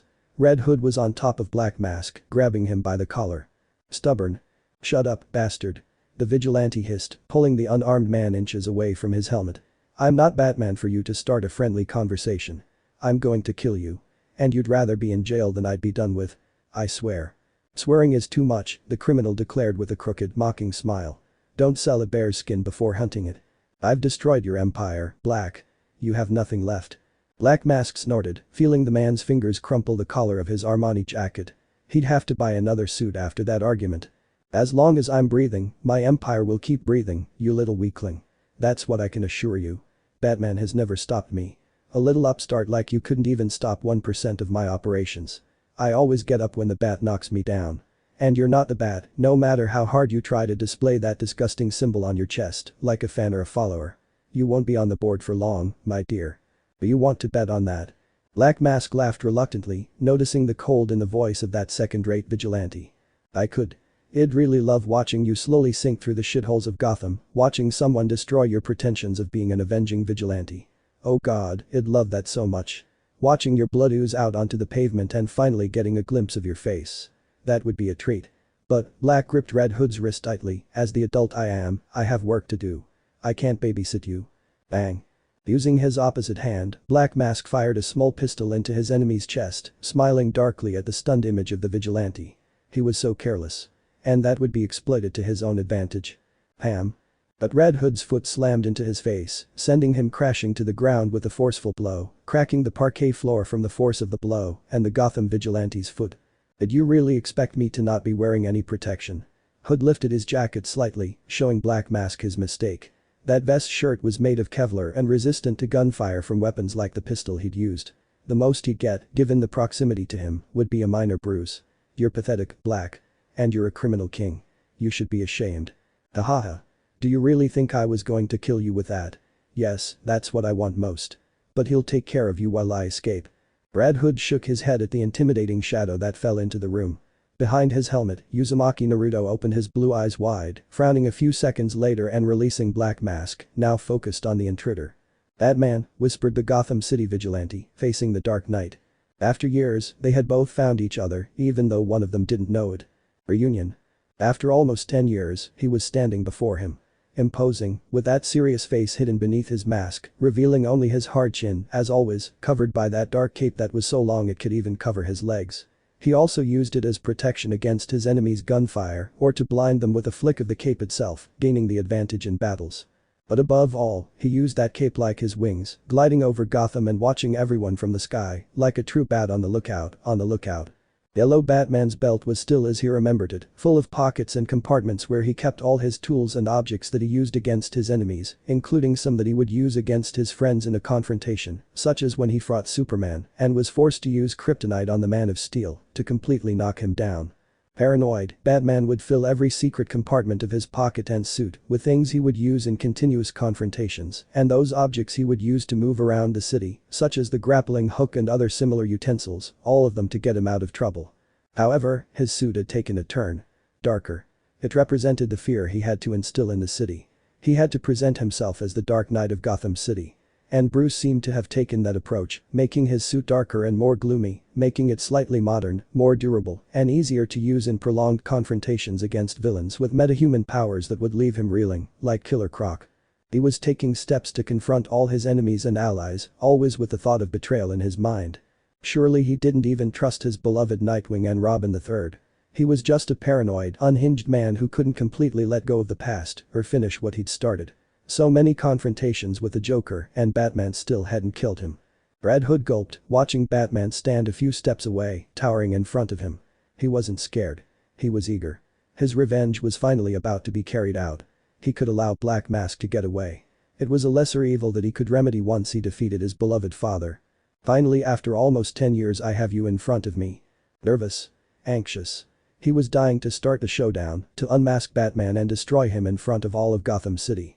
He would destroy both the precious Batman and the famed Bruce Wayne. 2 in 1. If Batman hadn't been Bruce Wayne, eliminating Wayne wouldn't have mattered to him. He was just another billionaire. But unfortunately for him, they were the same man, and he would kill them both without a second's hesitation. Cold. He could still feel the cold iron of that bar the Joker had used to kill him. Blow after blow. He felt his skin tearing and blood trickling down his temple, his eyes slowly beginning to cloud over as he heard the cruel, unhinged laughter of that lunatic clown. Everything seemed to intensify more and more in front of Batman, merging reality with dreams. He couldn't tell the difference. Shit. Red Hood closed his eyes for several seconds, breathing calmly. This wasn't the time to fall into one of his many visions, allowing the Joker to completely absorb him and ultimately defeat his target. He had the great Batman right in front of him. He couldn't lose now that he was reunited with him. Crump. He clenched both fists and completely relaxed his body. Slowly, that vision faded, and when he opened his eyes, he saw Batman standing in front of him, completely still, not moving a muscle, breathing slowly. He could see steam escaping from his nose. Sometimes it's hard. But never like this. Red Hood tensed his muscles completely. He could hear Black Mask dragging himself toward the exit. He wouldn't chase after him and turn his back on his biggest prey. Batman was right in front of him. After almost 10 years, he had him only a few feet away. And he wasn't going to let him escape from that place alive. He would kill him to leave the Joker alive. Beware my symbol. Batman's thick voice brought him out of his thoughts. He sharpened his gaze, clenching his fists and teeth. That bastard. He barely seemed to notice him, and he was scorning him with his cold, hard demeanor. He couldn't allow it. Your symbol. A symbol you've stained with blood, Batsy. You don't deserve it, Hood growled loudly, almost mimicking the growl of a wolf or any canine. He could feel his blood boiling at Batman's presence. Who are you? Red Hood. Batman narrowed his gaze. He'd heard about the vigilante who used the bat symbol to wreak havoc, killing Black Mask's employees and other regular underworld figures. He'd started looking for him a few hours ago, after the attack on one of the shipyards, and he didn't expect to find him in Black Mask's building, just as he was going to get some answers from the crime lord. But it seemed the vigilante had found the king's peace even sooner than he'd expected. He was surprised, though he wouldn't let on. The only thing that bothered him was the bat symbol on his chest, as if he'd been linked to him, one of his colleagues, or the Bat family. He had to find out who was hiding under the mask as soon as possible and unmask him without causing too much of a ruckus and sending him to Arkham. I see. It's you. When Bruce Wayne took on the mantle of Batman, his face as a millionaire playboy, a talkative social man, was masked by a colder, darker, and tougher one. He couldn't allow his feelings to betray him or be caught in a slip of the tongue. Although his loved ones truly knew how to fight for themselves, he couldn't put them in danger against the Joker or other madmen. I see you've heard of me, the red-clad vigilante boasted, sounding mocking at the dreaded Batman. I didn't expect the great Batman to have heard of a lesser vigilante like me. The vigilante? Of course, Batsy. After all, I'm following in your footsteps, don't you see? Only I finish what I start. Red Hood pointed both his pistols at the hero. Batman had lunged forward, inches away from his enemy, his arm moving back, ready for a direct hit on the vigilante. Pam. Bang. Hood fired. Batman punched. They were facing each other. Red Hood fired, grazing the hero's temple. Batman threw his punch, but it was blocked by his opponent, which had actually surprised him, as he hadn't expected that. Tight, Batsy. Batman moved and swung down with his other arm, forcing Red Hood to jump back, dropping his pistol to stop his former teacher and adoptive father's leg, leaving him a few feet away from the Dark Knight. He reached for the second pistol, finding the Bat's forearm blocking his movement. "You're good," Hood shouted, praising his former mentor's skills. He stomped his foot and swung his leg, connecting with a knee to Batman's stomach, knocking all the wind out of him with a direct blow. "But I didn't go through hell to get arrested by you, damn it." Batman blocked the second knee strike with his right palm, forcing Red Hood to throw a blow with his left elbow against the hero's back, grabbing him by the cape at the same time and throwing him hard against the shelf. Crack. Wood and books rained down upon the Dark Knight, who looked forward, pushing aside some encyclopedia volumes, watching his enemy take up his two pistols and prepare to shoot him. Swing. Bang. The shot missed due to Batman's thrown batarang, deflecting the gun barrel just the inches needed to avoid damaging the hero. The Dark Knight stood up, pushing aside the pieces of wood and finally emerging from the sea of books that had nearly buried him. He moved to the side, dodging his opponent's third shot and threw a second batarang that Red Hood was forced to evade, causing Batman to launch himself at him and ram him, pushing the villain against the glass. Crash. Both Batman and Red Hood began charging up the 200 meters of that skyscraper in the middle of the night, taking and landing blows on their enemy. Hood was a bit annoyed at being caught and hadn't expected Batman to push him off his feet and crash to the ground. He can use his hook. Red Hood contracted both legs and slammed his fists into Batman's chest, pushing himself down faster. He swung his hands and summoned the all blades, slamming one of them into the window frame, shattering the glass as the force pushed him down and the blade ripped through the window. The vigilante swung and kicked through the cracked glass, entering what looked like a conference room. "Luckily I didn't hit the pavement." Crash. The creaking sound echoed through the room as he moved, stepping on some of the broken glass. He flicked the all blade and made it disappear. After his training with the breed, he had taken up the all blades, the swords forged by the will of their wielder. He had preferred those swords to the blood blade the sword's essence had chosen for herself when he took the all blades. He had spent a lot of time training with those swords to be able to summon them at will, seeing them shattered once by essence. After that, he couldn't just sit still and trained until he had them in his hand again, now able to summon them at will. He made the sword disappear in a small golden flash.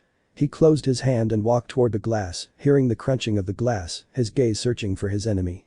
Batman. Surely the hero had used his grappling hook to hover in the air, above the area where he had entered, and was waiting to launch his move at him, just in time to strike. It's probably up there. Hood looked up as he peered through the shattered window, frowning and squinting when he saw nothing, absolutely nothing. There were only stars and a hole above, which was where both he and Batman had ended up leaving Black Mask's office. Slippery as ever. If not up there, maybe. Red Hood didn't have time to formulate his thoughts. The ceiling completely cracked and debris blocked his vision, which the attacker took advantage of by knocking him down with a roundhouse kick and slamming the young vigilante into the wall, earning a grunt from him. Slowly, the dust faded, revealing Batman's imposing figure, unscathed except for the trace of blood running from the right corner of his lips.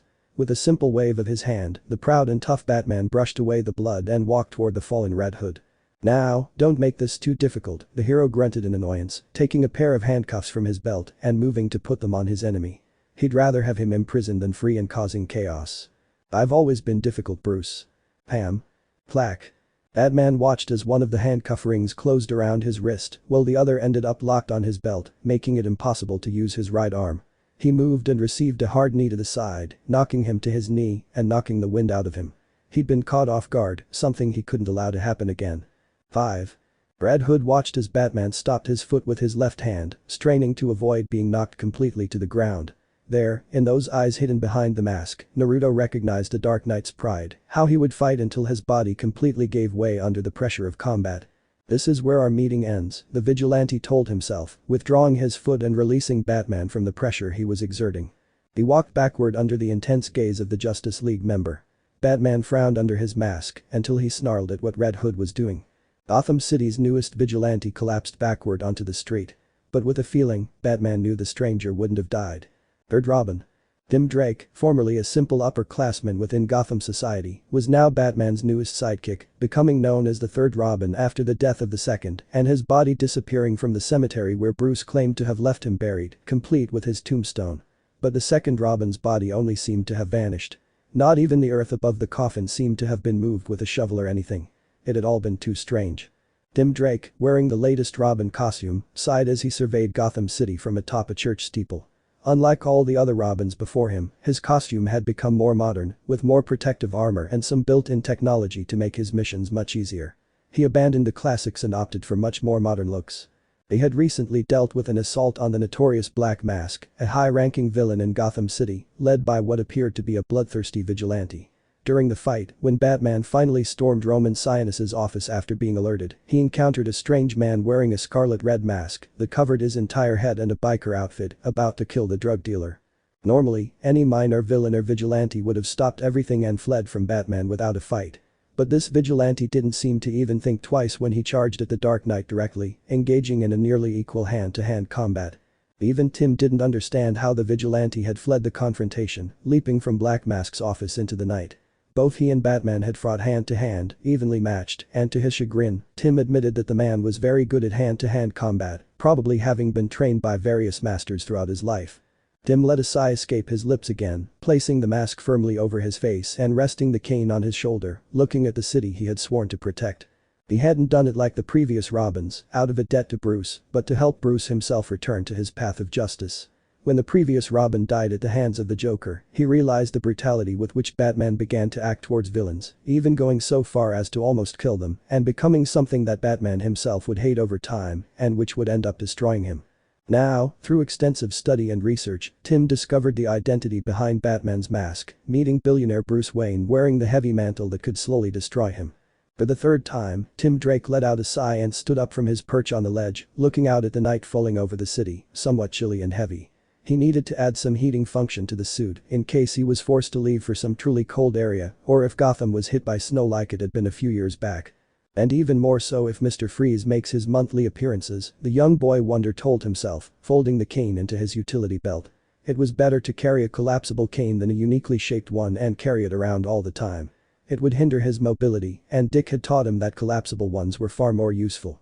If it wasn't used on a cane, it could be used on two separate small objects. Almost like Dick does, he remembered with some bitterness. Although he chose the cane as his signature weapon, Nightwing himself had also previously used the cane as his weapon during his time as a Robin, the first of them all, and then increased its use when he went on to become Nightwing, the hero of Bloodhaven, to earn his own path as a hero, moving away from Batman's shadow. Even Dick had managed to form a group that became known as the Titans. For the fourth time, Tim let out a sigh and scratched the back of his neck. It seemed like the vigilante wouldn't show up that night and it would be a waste of time for him. Anyway. Another wasted night. I'd better get back to. The faint creaking noise made him stop in his tracks. He strained his ears and slowly turned his head.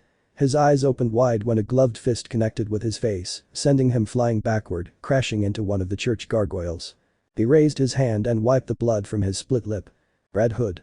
Walking slowly, Red Hood came into view of the third Robin, displaying the Batman symbol on his chest, red like the blood he'd shed when that metal bar had struck him so many times. He remembered it. Cutting into his skin, hitting his skull with enough force to almost crack it. Just with that faint memory, Red Hood stopped in his tracks to compose himself. It shouldn't affect him. He shouldn't continue to suffer. But those thoughts, and that feeling of hatred growing in his chest, were what kept him going. I see you know me, he mockingly scanned the third Robin's body, his analytical gaze completely hidden by the red helmet that hid his face, a face Bruce Wayne would undoubtedly end up hating, even though he had once loved him. However, he no longer loved Bruce Wayne. He hated him. I know you too. For his part, Tim took a step back when he saw that anti-hero standing there, completely calm as if he were not a hero, the pupil of Batman, the Black Knight of Gotham. That voice that escaped muffled from Red Hood's throat felt completely sharp, as if it were trying to pierce his chest with a sharp sword. He sensed the danger, the hatred and the resentment hidden in that flat tone that at first seemed like just a normal monotone. He slid his hand back, gently removing the cloak, and pulled at the two metal ends that formed his combat staff. He had learned from Dick how to wield the weapon lightly, but it was the legendary and feared Lady Shiva who helped him refine his movements with it, helping him become one with the combat tool. Should I call Bruce? If you're thinking of calling Batman, I have to tell you that before he arrives, your blood will be on my hand, Hood declared, lowering his hands to the grips of his two pistols. He wasn't going to let that apprentice get the better of him. Not when that guy, the third Robin, was his replacement under Batman's tutelage. And that made him feel even angrier. I read your face, little boy wonder, the anti-hero declared, taking a step forward. That step was the beginning of the confrontation between the one who was the second Robin against the one who was the third Robin. Red Hood lunged forward, pulling out his right pistol, ready to shoot Batman's apprentice, and it was Batman who prevented him from drawing his weapon, using his cane to prevent him from removing the eagle from his holster, forcing him to move his body when Robin moved forward with a kick. He skidded slightly, wiggling his hand. He faintly felt a tingling sensation run down his hand from the blow Robin had given him. I recognize him. He's moving well, the blond man shook his head, now staring at the figure of the teenager moving toward him, swinging the cane to strike him. He raised his right arm and blocked the end of the elongated metal cane. He moved his left hand and gripped it tightly, pulling it to destabilize his enemy. Let's see what you do, kid. Red Hood shot out his leg, slamming his knee directly into the boy's stomach, hearing a groan escape his throat and a few drops of saliva spit out. Before allowing Robin to move, Hood reached out and grabbed him by the cloak, slamming the teenager against the tiles, the creaking of which was the only thing that could be heard on the silent night. Oh. Robin let out a groan of pain from her throat, feeling like her back really did feel like it had been struck by a thunderclap that nearly shattered her. You can surrender. It won't be fun to kill you unopposed.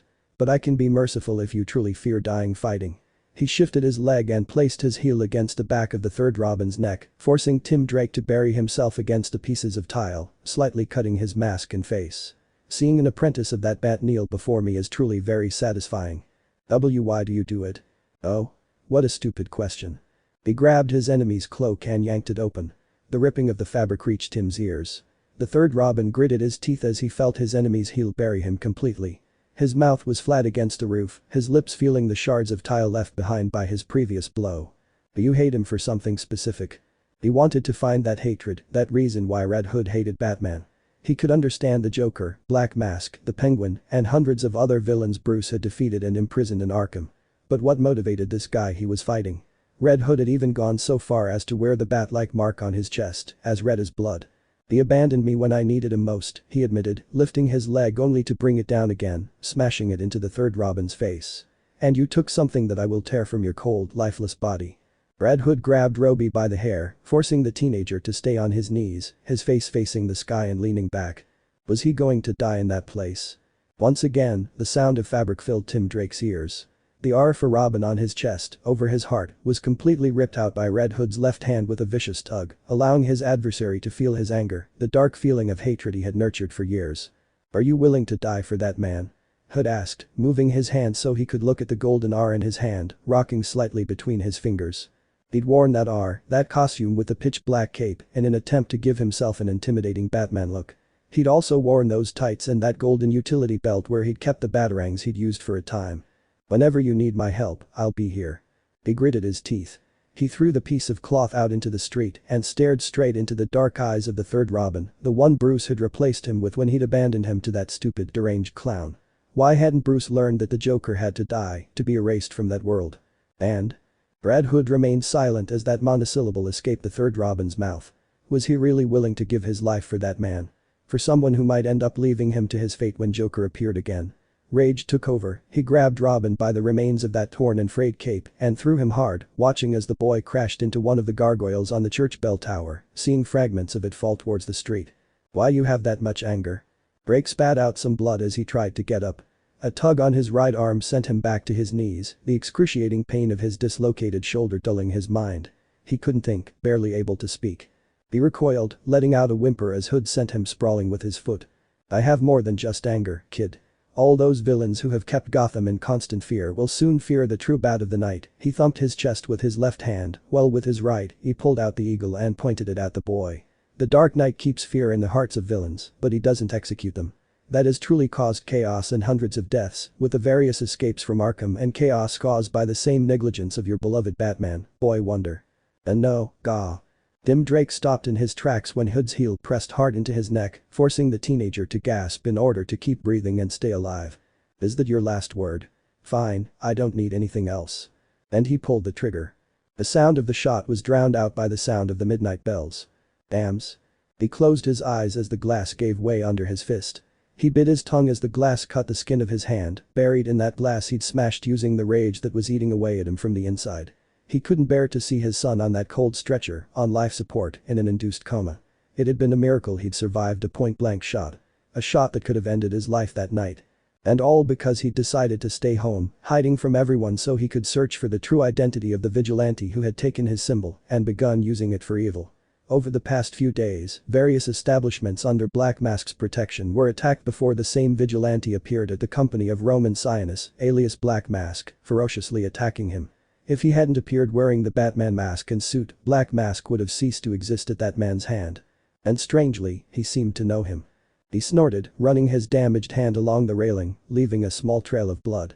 When he closed his fingers over it, stretching the skin taut, the glass shifted, widening the wounds and creating a slight sting that he'd remember for a while. It wasn't a real nuisance, having suffered worse injuries during the long fights he'd had over the years. Joker and Killer Croc had pushed him mentally and physically to the point of breaking him on numerous occasions. On one occasion, his second partner was killed by the clown of crime with a metal bar. He was only able to rescue the boy's remains, unable to exact revenge on the deranged clown when he could have. It was Tim who pulled him out of the dark path he'd begun to travel when Naruto disappeared from his life. That boy with a volatile temperament had entered his heart just as Dick himself had done before him. Losing him was like losing a son. Anger coursed through him and took root inside him until Tim was able to pull him out of that state. And now it was Tim who had been left in a state close to death. He shook his head, closing his eyes as he felt his shoulders tense. He was completely tense, tired. He'd gone nearly 36 hours without sleeping, first researching everything about Red Hood and then in that waiting room, trying to calm his mind while he waited for news about Tim's condition, who was kept unconscious at all times. It's my fault. Regrets were slowly building inside him, boiling like they were inside a pressure cooker about to explode if he didn't release some of the anger inside him. The tiredness wasn't helping matters, causing him to become even angrier and allowing the regrets and dark thoughts to slowly take over, with small flashes that reminded him of a darker time. He was both Bruce Wayne and the Dark Knight, Batman, living two separate lives, two completely different people in one body. But the precarious dark thoughts of each part of him constantly haunted and pressured him, reminding him of the failures he'd suffered, the deaths he'd experienced. Just as his parents were killed before his eyes, Naruto was too, leaving that image inside his head keeping the corpses of his parents company. She hated feeling powerless. Like when her parents were murdered. Like when Naruto was murdered. Seeing Tim lying on the stretcher brought back painful memories that she tried to keep locked away in a safe as deep as possible inside her mind. They seemed to be slowly escaping through a small crack. He massaged his eyes lightly, trying to get rid of the headache that was starting to form in the front of his head. He snorted. He'd never craved a drink more than he did at this moment, with a burning desire to escape the real world. He was tired, shattered, and unwilling to stand any longer. Not until he could get his hands on Red Hood. I have to take down the vigilante as soon as possible. Why is he fixated on us? Who's hiding behind that mask? No matter how hard he tried to find an answer to that question, he hadn't found the real answer he needed to calm his mind. He couldn't find the identity of the vigilante who had begun to destroy Gotham with his constant clashes with villains. And it was frustrating. He would have let it go if Tim hadn't ended up in a state close to death. It was impossible for him to leave this unresolved. Not when one of the children he considered family was bedridden, suffering from a gunshot wound that could have taken him to the grave without him being able to do anything about it. I'm going to find you. Bruce massaged his hand, removing the glass fragments embedded in his hand with emotion, leaving small, visible wounds that wouldn't take long to heal. With a bandage, everything would be back to how it was before and they wouldn't be wounds that would bother him. Bruce. At that voice that wasn't his own remorse, Wayne turned his head to look at the person who had spoken. A dark-haired young man stood a few feet away from him, dressed entirely casually, his gaze connecting with his serious eyes. He could see the fire of anger glowing in those two black pits. But like himself, Dick wouldn't do anything beyond his control. Of all of them, his first mate was the one who understood him the most. Dick. Barbara told me about Tim. Dick walked slowly toward the window, now looking at the boy lying in that hospital bed, forced to breathe. Who did this? Why did they do it? Bruce remained silent for several seconds. He knew perfectly well who he was. The why was a different matter, beyond his understanding. Tim hadn't made any enemies who would do anything to him, other than the Joker himself. The sick clown was the only one who could do something like that, but it wasn't him. Red Hood. With the vigilante's bitter name on his mind, Bruce Wayne pressed his lips together in an angry grimace. He calmed his mind before answering, sounding as cold as ever. The vigilante named Red Hood, he replied seriously, keeping his gaze on Tim's figure. From outside, he could hear the machine beeping quietly. I don't understand what he's looking for. Is he coming right after me? Does he want me to see something? I don't understand his motivations for doing this to Tim. He could be a subordinate of the Joker. Dick offered a way out of his father's dilemma, also looking at his brother, feeling his stomach turn over at the situation. Red Hood was his pseudonym before he called himself Joker. Had come after me directly, the same billionaire countered. After years of fighting the clown, had come to understand that Joker wasn't someone normal. While Deathstroke and others could use lackeys to hide their movements, Joker would leave his mark, his presence shining like a beacon attracting moths. And that was an undeniable fact that no one could refute. He loved being the center of attention. I thought that at first. But it's illogical. I highly doubt Joker would take on his role as Red Hood again when it's already proven that he is Joker, that he would leave his presence as the clown of crime. Hiding his actions behind a subordinate is not something he would do. Especially when it comes to Batman. Nick didn't respond. He thought about that too. The Joker hiding his actions. No madman like the clown would hide his actions behind another, hiding behind a mere subordinate. The attack on Tim had been orchestrated by someone else. Someone who knew them well, maybe not as well as the Joker, but enough to know what to do to hurt them. That's why he'd gone after Tim when he was patrolling completely alone, far from the Dark Knight's protection and without any company. He had no doubt that this Red Hood was acting according to an elaborate plan, using his own moves on Gotham's drug dealers to distract Batman so he could do even more damage. And he had started by harming his partner. He's going straight for Bruce, Dick concluded, looking back at Tim's figure. From the other side of the window, he could see his chest rise a few inches, indicating that he was still breathing and alive, which was a good sign. If Tim had been his target, he wouldn't be alive right now. I can be sure of that. I can't find an identity for Red Hood right now. With Tim wounded and Black Mask's empire teetering, Red Hood seems to have taken the lead in this race. If the bullet had entered a few inches further to the right, Tim would be dead right now. The thick, defeated voice of Bruce reached the ears of a serious Dick. Both maintained a serious expression, observing Tim, bedridden and struggling with breathing caused by the Desert Eagle bullet the vigilante had used on the boy. "Don't even think about giving him an identity then," Dick questioned, turning his head to look at the man who had been his adoptive father. "Just stop him as Red Hood. When you do that, everything else can be answered in time. The urgent thing is to stop him before he causes more chaos in Gotham." Black Mask isn't the only one affected. Penguin and the Joker's gang members have suffered equally. Joker? Is the guy messing with the Joker? I couldn't believe it. Someone messing with the Joker. Few villains and vigilantes could mess with the Joker's minions and escape unscathed from further damage caused by the clown. With the Joker himself in such a deranged state, Red Hood could be engulfed in a fiery explosion and end up incinerated, his skull showing the scorched skin. "Let me help you, Bruce," as Nightwing. With Tim bedridden and Barbara in the clock tower acting as Oracle, you'll definitely need someone else on the ground to deal with Red Hood directly. He seems to have an even bigger fixation on you than the Joker does. I know you'll say no, Bruce. But think about it. You're tired, exhausted. Your face shows it. And Alfred told me so on the phone when I called home. You haven't slept for hours, and your body could suffer the consequences in battle. You need someone to watch your back on the ground, Dick assured, not letting his voice lower its pitch. When you spoke to Bruce Wayne, it was like talking to Batman himself at the same time. It was impossible to tell who you were talking to. Bruce never knew how to separate Batman from Bruce. Okay. See you in a bit at the back of any old place, downtown Gotham. Glass crunched as the hooded man's boot stepped on it as he walked through the small downtown store, holding a pistol in his right hand, his eyes gleaming from side to side through the red helmet that hid his face. The red bat was fully visible on his chest, while the biker jacket flapped slightly in the night wind that blew through the glass he'd broken to get in. "It won't be enough for you to hide in this tent," Red Hood said, walking slowly. He was completely alert, waiting for his enemy's move to deliver the final blow. "I'll find you and finish you off with the next blow. You know that spoiler." Hearing a crack in the ceiling, Red Hood jumped back, evading the vicious blow of a cloaked woman. Purple and black dominated the female figure, along with a slight red stain caused by the brief confrontation before when he had slashed the girl with a military knife. Hood skidded and stopped his movement with his heels, moving his body to the right to let the blonde girl's baton pass a few inches from his side, taking advantage of the girl's desperate movement to deliver a direct blow with the butt of his pistol right to the right side of her head, destabilizing her for a few seconds. Seconds that he took advantage of to launch himself, dropping his pistols, deflecting the metal baton and slipping right into the girl's defense, grabbing her cape tightly with his hands. She spun fiercely, throwing Spoiler into a bookshelf full of books, which finally gave way under the impact of the girl's body, causing her to let out a grunt of pain. The wood gave way, burying the heroine under a mountain of books and splintered pieces of wood. He took the girl's metal cane with his right hand, and when she appeared removing books and wood, Red Hood moved quickly, piercing Batman's protege's shoulder with force, cutting through the fabric and flesh. Cough. She coughed up blood, further darkening her black mask. A stain began to spread across it as she continued coughing. "It's not personal, not too personal at least." He pulled back the cane and slammed Tim Drake's girlfriend's head into the ground.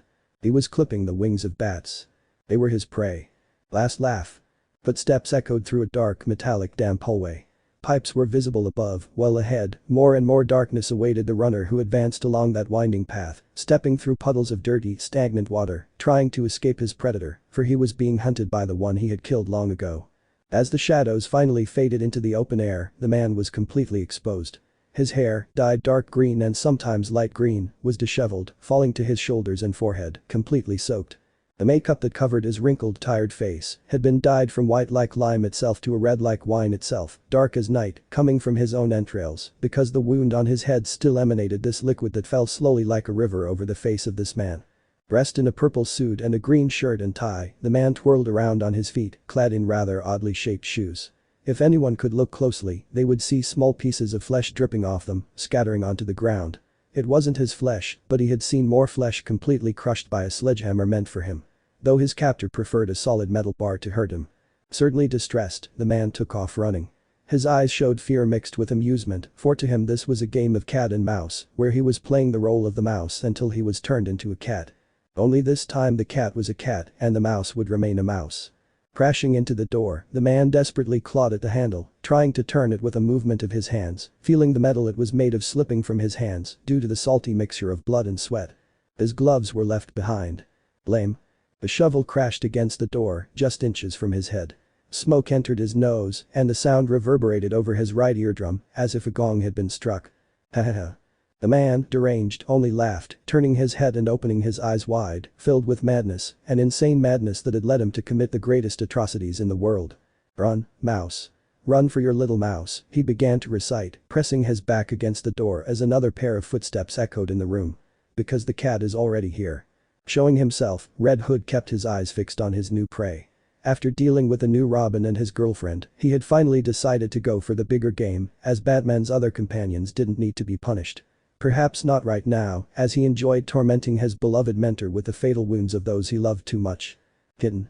Kitten, will you eat this little mouse? The man recited again, flashing that crazy grin as his eyes moved to the crowbar in Hood's left hand. Fresh blood dripped down it, falling onto the pavement. It took you a while to get your little mouse, dear kitty. Red Hood pulled out his gun, removing the magazine and replacing it with another. He never took his eyes off the man dressed in an extravagant clown costume. I always knew you'd come for me. I also thought Batsy would deal with you before hunting me down. But you've proven to be smarter than the bat in many ways, the man admitted. Smelling his own fingers, he ran both hands through his hair to brush it back, licking his bloodied lips. This is so arousing somehow. The crowbar, was that the one I hit you with? Or did you pick up another one? It would be so romantic if it was the same one I used to smash your skull in, leaving you on the verge of death. Somehow, that crowbar links us both, doesn't it, Robin? Red Hood responded to that statement by taking a step forward. He felt anger begin to grow and memories pounding into his head over and over again. Images of his death flooded his mind and the Joker's laughter filled his ears as if he were back in those scenes right now. Are you still not talking, kitty? The man licked his lips as if he had taken some tasty treat. Batsy will probably hunt you down. He won't let me die. Too honorable, he. But you, on the other hand, will kill me. I see it. I feel it. You'll press that beautiful pistol against my temple and bang. Joker dead and his brains scattered on the floor. Ha ha ha ha ha. Unhinged laughter filled the room and the tormented ears of the vigilante. I still remember the crowbar in my hand slamming into your skull. I remember the skin, hair and blood sticking to the metal completely. I even remember your smell, your screams, but no one came for you, did they? No one came to save the lost sheep from the bat. Of course, then Batman tried to stop me. But he failed. He always fails, and he always will. That's something too bad of him. Arkham. It'll run away from Arkham every time, because only the crazy stay there, and I'm not one of them, am I, kitten? Be quiet. Ha ha ha. That's it. Show me your anger, kitty. Those little teeth will barely scratch me, after Alf Joker expressed with his cruel laugh, showing his teeth while twisting his lips in a macabre way, only seen in books. Kill me, kitty. Loss loss loss. Red Hood charged at the Joker, dragging the crowbar with him as he tossed his pistol aside. Joker, for his part, pulled out a 6-shot revolver, pointed it at his hunter, and quickly pulled the trigger. Bang. Joker opened his eyes, and Hood slammed the metal crowbar down the villain's head, slamming the deranged clown into the cold, wet ground. Blood began to flow from the second wound as it trickled down the cold iron of the crowbar. Red Hood lowered his arm. Your laugh is unhinged, disgusting, he declared. His voice sounded disgusted, full of resentment toward the person lying at his feet, still laughing, however weakly. I'm going to finish what Batman couldn't. Hahaha. Red Hood watched as Joker clutched his right leg.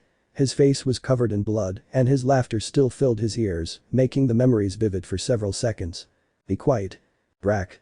Joker opened his eyes. For the third time, the crowbar hit his head, and this time he completely stopped laughing for several minutes. His eyes showed no light. Red Hood was breathing heavily, panting. He was covered in blood, holding the crowbar in his hands as he watched the unconscious Joker at his feet, lying in a pool of his own blood and not someone else's. I had done it. Clank. Stiffly, he dropped the metal lever onto the floor, letting the sound echo through the four walls. He couldn't believe it. Had he really killed the Joker? Or was this another of his lucid dreams, dealing with nightmares from his past? Naruto wanted to believe he was truly finished with the man who had completely destroyed his life and time. He really wanted to believe it. Holding on to the fact that he had killed the Joker, he removed his helmet from Red Hood, revealing his sharp white face with thick strands of golden hair falling over his forehead, while his cold blue eyes remained on the corpse of his most bitter enemy. Barbara. Bruce. They suffered because of the Joker's madness, and he ended up dead at their hands. He had achieved what his adoptive father couldn't, and what Dick's girlfriend or his ex couldn't. I didn't know their relationship status, but I knew there was certainly a rapprochement between them. Breathing calmly, peacefully, after years without doing so, Uzumaki Naruto allowed a smile to appear on his lips. A calm, tranquil smile, as if finally those years of regrets had been completely left behind. As if the shadow of that being had finally let go of him and now he could walk his precious path alone, since he had no one to share it with. He was left alone, stranded in a time that didn't belong to him, alive in his death and dead in his life, so he wondered what came next. With Joker dead, nothing was stopping him from leaving Red Hood behind and living a quiet life. His hatred for Bruce was partially appeased, and killing him wasn't what he wanted. Making him suffer was more on his agenda, but without the clown of crime, nothing made sense, as he was his final prey. Everything he had done up until now was just steps, so he was a little confused, jumping several in one huge, elongated step. Joker had died. Swing. Naruto reacted to the whistling sound, moving his helmet to deflect the projectile, and at the same time covering his face with it, being pushed several steps by the movement. I finally found you, Red Hood. Step by step, Nightwing's figure appeared in front of the anti-hero, with the two pieces of his staff on his back, with a blue bird shining on his chest as if nothing else mattered, showing the hard face of the Bat family, and with his eyes fixed only on him. He didn't seem to have noticed the Joker's corpse or anything else. Another son of Batman. Red Hood picked up the crowbar from the ground with his right hand, starting to run toward the hero. This is going to be another point for me. Grabbing his two staffs from his back, he used them as a defense against the anti-hero's downward blow. This caused him to squeak and flinch, dodging the second blow, as well as blocking his enemy's leg with his forearm, parrying it with a move Hood himself had expected, turning the lever against him. Nightwing took that blow to his right side, leaving him short of breath for a few seconds, which Red Hood took advantage of. He launched himself at the hero, ramming into Batman's partner and slamming him into the door the Joker had tried to open, shattering it in the process, and both of them falling into the depths of a pit. Pam. They both fell against the hard stone floor. Red Hood rolled to the side, spitting some blood into his own helmet. For his part, Nightwing began to get up, coughing between gags to find some air to get into his lungs. That blow hadn't hurt him as much as he had expected, but it did create a feeling of needing air that he had rarely experienced. His mouth tasted like blood. When he moved his tongue, he could taste the metallic flavor of it hovering over his palate, which was certainly bothersome if you asked him. Picking up his staffs, the hero finally stood up, showing a firm figure, with some swing due to the damage to his back, as he did not emerge unscathed from that blow. Unlike Nightwing, Red Hood got up without too much damage, watching as his enemy seemed to want to take a step towards him, but not knowing whether to do it or not, since he was left down when they both fell from the previous floor and received the double impact. The one from the ground against his back and the one from him pushing him down. Hood picked up the iron crowbar, watching as the red liquid slowly trickled down the metal. That blood meant a lot to him. Maybe more than Tim Drake's or his girlfriend's. More than Black Mask's or Nightwing's. More than Batman's. The creator of his nightmare had died and he was the cause of it. Are you going to continue, Dick? Hood walked with slow steps, watching as the sore Dick Grayson managed to take a step, even though he had felt a sharp pain all down his back. You left my friend and brother on the brink of death. I won't stop until you stop. Gah. Bang. Without mercy, Red Hood shot the hero in the right knee, causing Batman's partner to finally collapse to the ground, groaning. Bang. The second shot and Dick Grayson was on the ground, a bullet lodged in his right shoulder. Just lie here, Dick. I have more important things to do than deal with you. She tried to walk past him. A hand clamped down on her ankle. "Dick. Don't buck with me." Crack. Red Hood stomped on the hero's hand, smashing it into the ground and breaking all his bones in the process, generating a lacerating scream from the young hero that echoed in Red Hood's own ears. "If you want so much what?" Red Hood moved his arm, ready to fire into the shadows. But a blade cut through his weapon and forced him to respond with his iron crowbar. Wrapped in a dark cloak, the figure pressured him to take several steps away from Dick. "What the buck?" Watching the golden owl-like touches, Red Hood was surprised by his enemy's movement, responding to the attack with his own strength, feeling his skin being cut, and soon his leg was kicked, falling smack to the ground, growling. Moving his claws, that enemy was ready to take the life of the anti-hero, but a cane deflected this movement and gave Red Hood the opportunity to take his second pistol, this one intact, firing at point-blank range at the attacker's chest and falling dead on the young man. Cautiously, Red Hood disposed of the man's body, standing up and scanning the area. There didn't seem to be any more guys like that. But that didn't mean he was safe. The owl had set its eyes on the red bat. Revelations.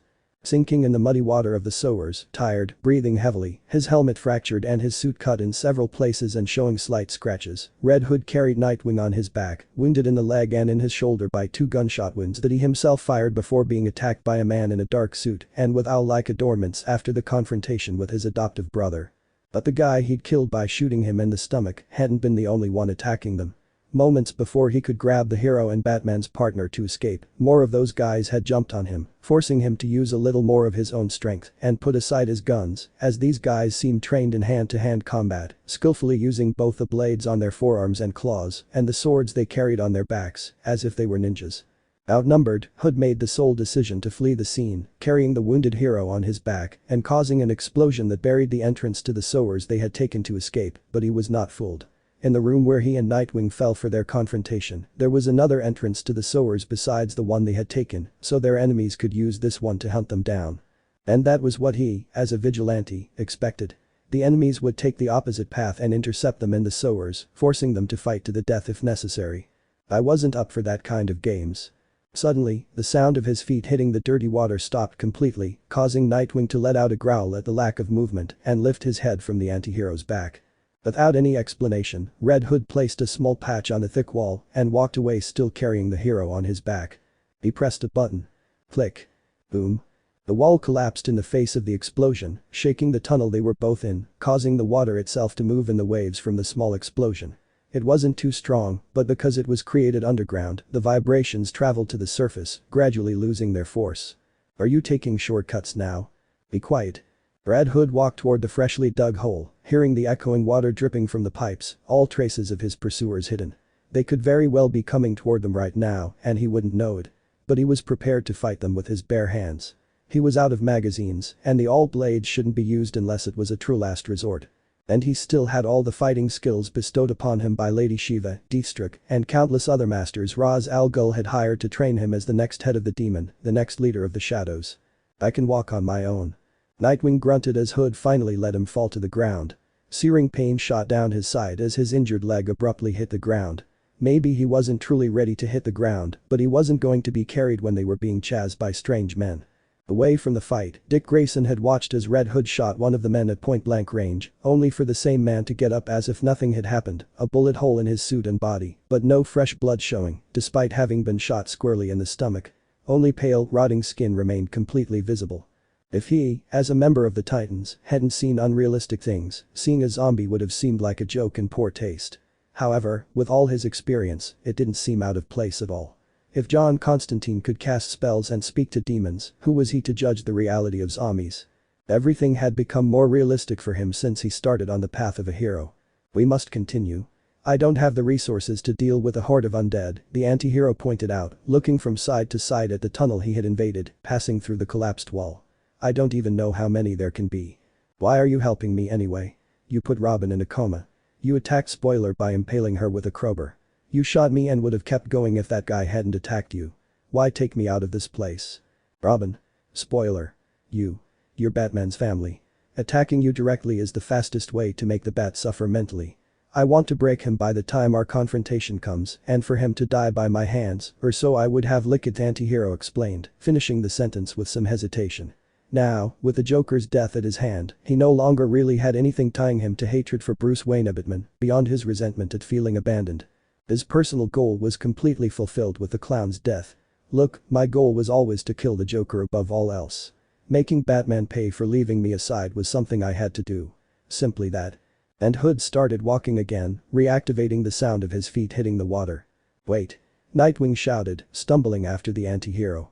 Why attack us? What relationship do you have with us, Hood? You attacked us for no real reason. I have too many reasons to attack Batman, Dick Grayson. Red Hood stopped again, this time with his head bowed. Surprised, Nightwing stopped a few feet away from his enemy, watching as he reached for his helmet and began to remove it, slowly revealing, like in a drama movie, a messy, spiky head of golden hair. Wait. Shaking his head, his face now uncovered, Uzumaki Naruto fixed his intense blue eye on the hero, 2 meters away from him. Dick fell completely silent, feeling that eye pressing against him like a sword, almost as if it were trying to pierce him through and through. Do you remember me? Because I do. You abandoned Bruce to follow your path, and I took your place as the second boy wonder. Naruto began to recount, letting his feelings flood his words, his voice. After a few years as Robin, I continued causing trouble. Anger ate at me. My desire for a justice different from Bruce's completely blinded me. I preferred to observe that the world was gray and not black or white, as heroes and villains painted it. After all, actions change depending on perspective, and not all of them are carried out with real bad faith. Yes, there are brutal, cruel villains like Joker or Sinister. But most are gray, villains who were pushed to a dark life by the prevailing necessity of the situation they have lived. Thraw squeezed the rim of his helmet tightly. Joker. That guy deserved to die. You, Barbara, Batman and me. We've borne the brunt of his madness, his bloody, unhinged cruelty. No other guy deserved to die more than he did, Dick. Still, when the Joker murdered me with that tire iron, Batman did nothing for me. He moved on to the next Robin as if I'd never existed and let the Joker run riot, living his life in Arkham until he escaped again. Because he always escaped again, Dick, he always did. Naruto. No, I don't need your pity or a sermon that could be sold as a prayer from some kind of cult. I don't even need to deal with a zombie fight now, but I must. I don't understand how I came back to life, but I appeared in a well of green, luminous water that brought me back from the dark and cold death to stay alive, he continued, while slowly placing the helmet back on his face. I came back stronger. I spent years training, studying, forming myself like Batman did with you and that new Robin, until I decided I was ready to bring some peace to Gotham. That's why I attacked Black Mask. That's why I dealt with the gangs in the suburbs of Gotham. That's why I attacked the Joker's followers to find him. He had already finished putting on his helmet. But for Batman to truly notice me, I had to attack his heart. Not him, but the people he cares about. It took several days. But I learned every trait from each of the new members of the Bat family after my death and used them to my advantage. I attacked Robin 3 to start, trying to make Batman see who I really was. Then it was Spoiler, the previous Robin as well. I impaled her through and through with a crowbar. Those two were my main targets as they took over my position after my death. With them injured, only the Joker was missing. In fact, I thought Batman would show up, not you. Naruto, letting out a whisper, Nightwing took a step forward before stopping. Things were more complicated than that. Stephanie. Tim. Both of them brought Bruce back from the dark path your death set him on. If he had continued down the same path the Joker and your death created for him, Gotham would probably be a mere ghost town by now. You can't understand what all of us went through with your death, Naruto. You can't understand because you weren't there to see Alfred crying on your bed with your things. No one ever entered that room again. It's just as you left it. Your things are still there, as a reminder to us. The hero lowered his voice. Tears streamed down his cheeks. Bruce kept your suit, torn and bloody, in a glass case. He looks at it every time he faces the Joker, remembering your death in his arms. Red Hood remained silent at those words. His hands had closed, forming 2 strong, trembling fists, not from anger, but from the conflicting emotions within himself. You can't stain everything we felt, Nightwing declared, wiping her tears with his hand. No matter how hard you go down this path, Naruto, you can't stain the tears we shed over your grave, from the anger Bruce felt when Thomas Elliot, Akahush, revealed himself to you as if You'd masterminded the whole thing. You can't tarnish the regret, the despair when your body vanished from your grave in Gotham City Cemetery. No matter how hard you try, you won't be able to stain our feelings in those moments that shaped our lives, because your death meant a lot to all of us. Alfred, Bruce, Barbara, and myself. We all shed tears for you, and we suffer with every reminder of your death. Do you think it's easy to deal with Joker every time he shows up? Bruce reminisces about your death. Barbara reminisces about his injuries, about her grape at his hands. Alfred reminisces about both of them, for Barbara and you were 2 more children to him. Do you remember me, Dick? For seconds, the silence echoed in the sewers, broken only by the drops hitting the water, constant, persistent, and annoying. "The day I lost a brother." Those last words that came out of Dick Grayson's mouth hit the Uzumaki's ears hard, causing him to stop, his ears twitching. They hadn't met. When he was taken over as Robin, Bruce and Dick were estranged, with Dick remaining Nightwing and completely removed from Batman's shadow, forming his Titans team and saving the world in his own way and style. This led to neither of the first nor second Robins ever meeting each other in person. Not to that extent, at least. However, Naruto knew that Bruce had talked about him to his other charges. That was evident when Nightwing was confronting him, saying things that only someone who knew him would know. "I know we never met. The dispute between Bruce and me separated us as potential brothers and distanced us from what we could have been, I know that. I only learned about you after you were dead, so my relationship with Bruce only worsened because of that fact," Dick continued. His mind, somewhat dulled by pain, was filled with constant memories of that time, a time when he hadn't been with Batman for years, shaping himself into a hero far from his mentor's path. "That's why." "BZZZ, BZZZ." Nightwing stopped his words. Red Hood stood still. "Nightwing? Nightwing. Do you copy? Bruce has been captured. I repeat, Bruce has been captured. They have been. BZZZ." Dick Grayson remained silent, his hand over his ear, listening to the communicator's low hiss. Communication with Oracle had abruptly been cut off. Something was happening in the Gotham Bell Tower, where Barbara resided, playing her role as Oracle. The hero looked up. The anti-hero felt it. "Hood. Looks like someone else has joined this game," Red Hood said, gesturing toward the undead, all of them wearing black uniforms and owl ornaments. "I used to be told stories as a kid, in orphanages, about a group that kidnapped children and trained them, always marked by the owl. I didn't believe they were real." For the first time in a long time, Red Hood displayed the all-blade, wielding two swords brimming with power, of his own unbreakable will. They had to fight together to survive. The Court of Owls. On any street in the dark and cold city of Gotham, one of its entrances to the sewers began to move, generating a slight echo that culminated when the heavy iron cover was left aside, leaving a hole in the middle of the street that could mean the death of an unsuspecting driver, because if he was not careful, one of his wheels could end up inside the hole, and the car would completely lose control, crashing. Emerging from the hole and into the cold night, Nightwing revealed his battered face, his costume shredded, and the bruises etched across his face from the confrontation in the sewers. Grunting, feeling a whiplash running down his back, the hero bent down to grab a second hand that was showing, this one with bloody and raw knuckles, and pulled it free to reveal Red Hood in a similar state to his own, perhaps even worse due to the fact that, being healthier, he had to carry more of the undead and ended up taking more damage. Once both were out of the sewers, Red Hood replaced the heavy lid, revealing his right eye, a blue bathed in the faint silver of the moon, with blonde streaks lightly covering it. His helmet had been fractured in the confrontation, a piece of it breaking off during the fight, revealing his eye and the top of his light-skinned cheekbone. With the cover back in place, the anti-hero walked over to where the hero had been leaning. In a misstep during the fight against the undead, one of the claws had ripped through Nightwing's fabric and skin, cutting his muscle slightly and causing the young man to experience a stabbing pain.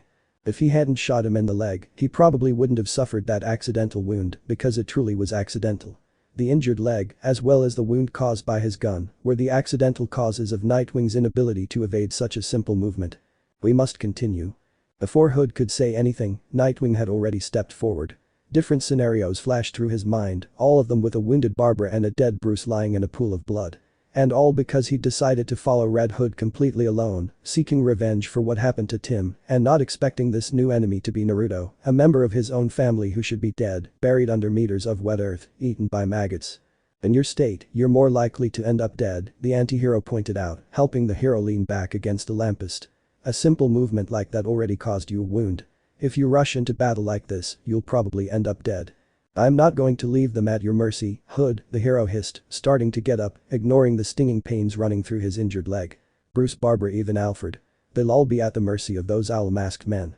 The Court of Owls, a secret society built by the richest and most influential people in all of Gotham for their own self-control, keeping an eye on every person, even if they were in their own home. An old verse came to mind. "Beware the Court of Owls, who watches at all times, ruling Gotham from the shadows, behind every grain of salt and lime. They watch you in your home, they watch you in your bed, don't say a word and don't whisper, or they'll send the Talon for your head." And they were the only ones capable of taking Bruce and commanding that entire group of assassins covered in owl decorations, including the Talons themselves. Fine, letting out a pent-up breath, the young anti-hero stroked the grips of his two pistols. "I'll help you. But don't get used to it, Dick Grayson. We're nothing." Dick, leaning against a lamppost, could only manage a hint of a smile. So much time with Bruce had made him almost an image of himself. If he hadn't decided to run away and create his own team, he probably would have ended up as a second Dark Knight with a face as hard as stone. "You're a terrible liar," Grayson declared, his wound somewhat recovered, ready to throw himself against a group of undead serving a group of lunatics. "You missed Alfred. She makes good chocolate when you're sad," the blonde pointed out, remembering how Alfred, the Wayne butler, had always been there for him when he needed him, just as he had been there for Dick when he needed him, and how he had been there for Stephanie and Tim when they took up the mantle of Robin, the boy wonder. "Now, we need a plan. Maybe some heavy artillery to deal with what's coming our way. Mr. Grayson. The Batmobile is on its way." "Alfred?" Surprised, Dick answered the words that came through his earpiece. "I'm so relieved you're okay. I thought they'd have taken you, like Bruce. They've raised Wayne Manor, Mr. Grayson. I've hidden in the Batcave. And I'm glad Mr. Uzumaki is okay." Relieved, Dick let his body fall onto the cold sidewalk as the sound of a roaring engine broke the silence of the cold, dark night. The Batmobile sped toward them without stopping, like an arrow spat from a crossbow. "I suggest you come to the Batcave. From here we can regroup." "I copy you, Alfred." Hearing that name from Dick's mouth, Naruto completely relaxed his posture and, just like the first Robin, let out a sigh of joy, letting the air escape between his lips. Air that, until that moment, the Uzumaki didn't know he was holding inside. "So? What did Alfred tell you?" the antihero asked, looking out into the night. The Batmobile stopped just as Naruto finished asking that question, opening the pilot and co-pilot doors. "We should regroup at the Batcave. From there we can better locate Bruce. The last time he was kidnapped, Alfred implanted a chip in Bruce's bloodstream against his will," the blue bird declared, walking over to the passenger seat.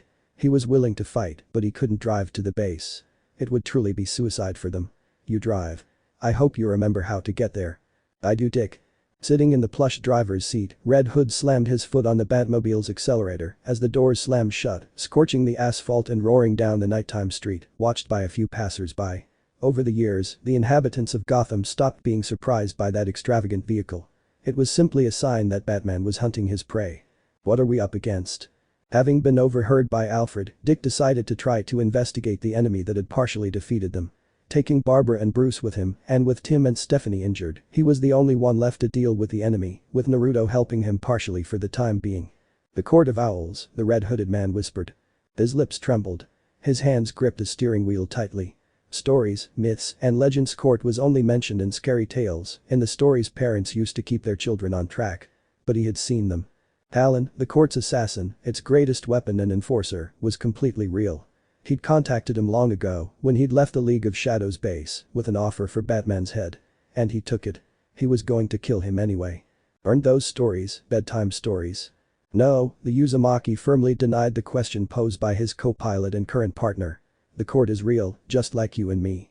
They've kept an eye on Gotham and are the ones who made me actually be here. They were the ones who hired me to kill Batman and gave me the information on Tim Drake and Stephanie Brown. They guided me to slowly hunt down every member of the Bat family and inflict pain on Bruce. Didn't you say you were going after them because they took your place?" "That's how it was in the background," Naruto recounted. With a sharp turn, the Batmobile spun, skidding and leaving its tracks in the asphalt. "The court doesn't take no for an answer. They wanted me as their next enforcer, their next Talon." Memories from months ago flooded back. She was at a bar, holding a drink. A man wrapped in a trench coat sat next to her, hiding his face. "Talon is the greatest enforcer, the greatest danger to us," Naruto continued, recalling how the man had introduced himself as Nick Fuller.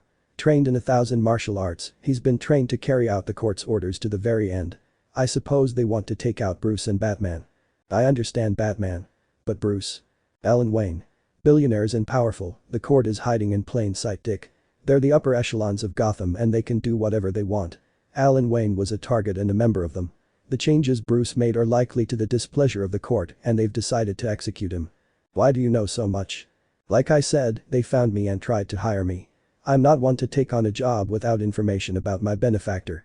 When one of the members of the court gave me their card, I did all the research I could about them, remembering old tales from the orphanage," the blond man said, looking toward a falling shadow. "Can you move?" Boom. Jumping out of the vehicle, both boys avoided the explosion that engulfed the Dark Knight's flagship vehicle. Red Hood skidded along the ground, summoning the All Blades and blocking a blade that would have killed him.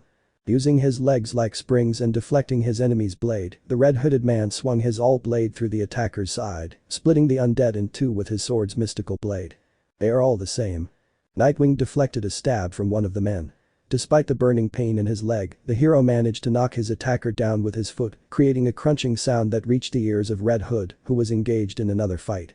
These are all former court talons. In death, the court members continue to use their assassins under the command of the living Talon currently serving them, he explained, piercing a third Talon's chest with another blade, this one wielded in his left hand.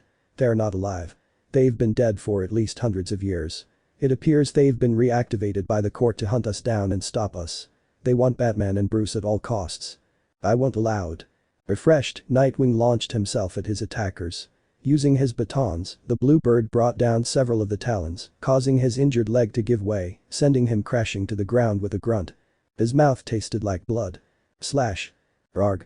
With grotesque sounds, Red Hood dispatched his attackers, fearlessly slashing at the undead with his all blade, ensuring that those Talons would take time to come after them. We should keep going. I highly doubt the court will let us stand for much longer, Red Hood pointed out. Grasping the handle of his sword, he withdrew it from the skull of one of the inert bodies that wouldn't remain inert for long. If we want to stop them, we should probably go to the heart of Gotham 10 meters underground. NGH, growling, Nightwing managed to get to his feet. Blood was beginning to run down his leg, and the limp was visible. Do you know where their base of operations is? No. But I know they move in the shadows, through tunnels beneath the city and inside houses. Hood threw away his gloves.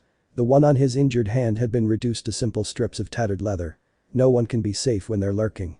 Among the pipes, tubes, and sewers, the Talon hunt those targets given to them by the Court of Owls. Moving swiftly, to Nightwing's astonishment, Red Hood spun around, gripping the handle of his sword. The attacking Talon was cleaved in half, creating a grotesque sound of slicing flesh, burned by the flames surrounding the magical blade. It wouldn't take long. When the Court of Owls set their sights on someone, they wouldn't let go until they had taken them. House. With tired, glittering eyes, Naruto stared at a suit tucked into a citrine. Red, black, and green, with a huge golden R on the left side of the torso. That suit had been the one he'd worn when he was Robin, Batman's boy wonder. The dried blood, the cuts, everything was just as he'd left it when he was killed by the Joker.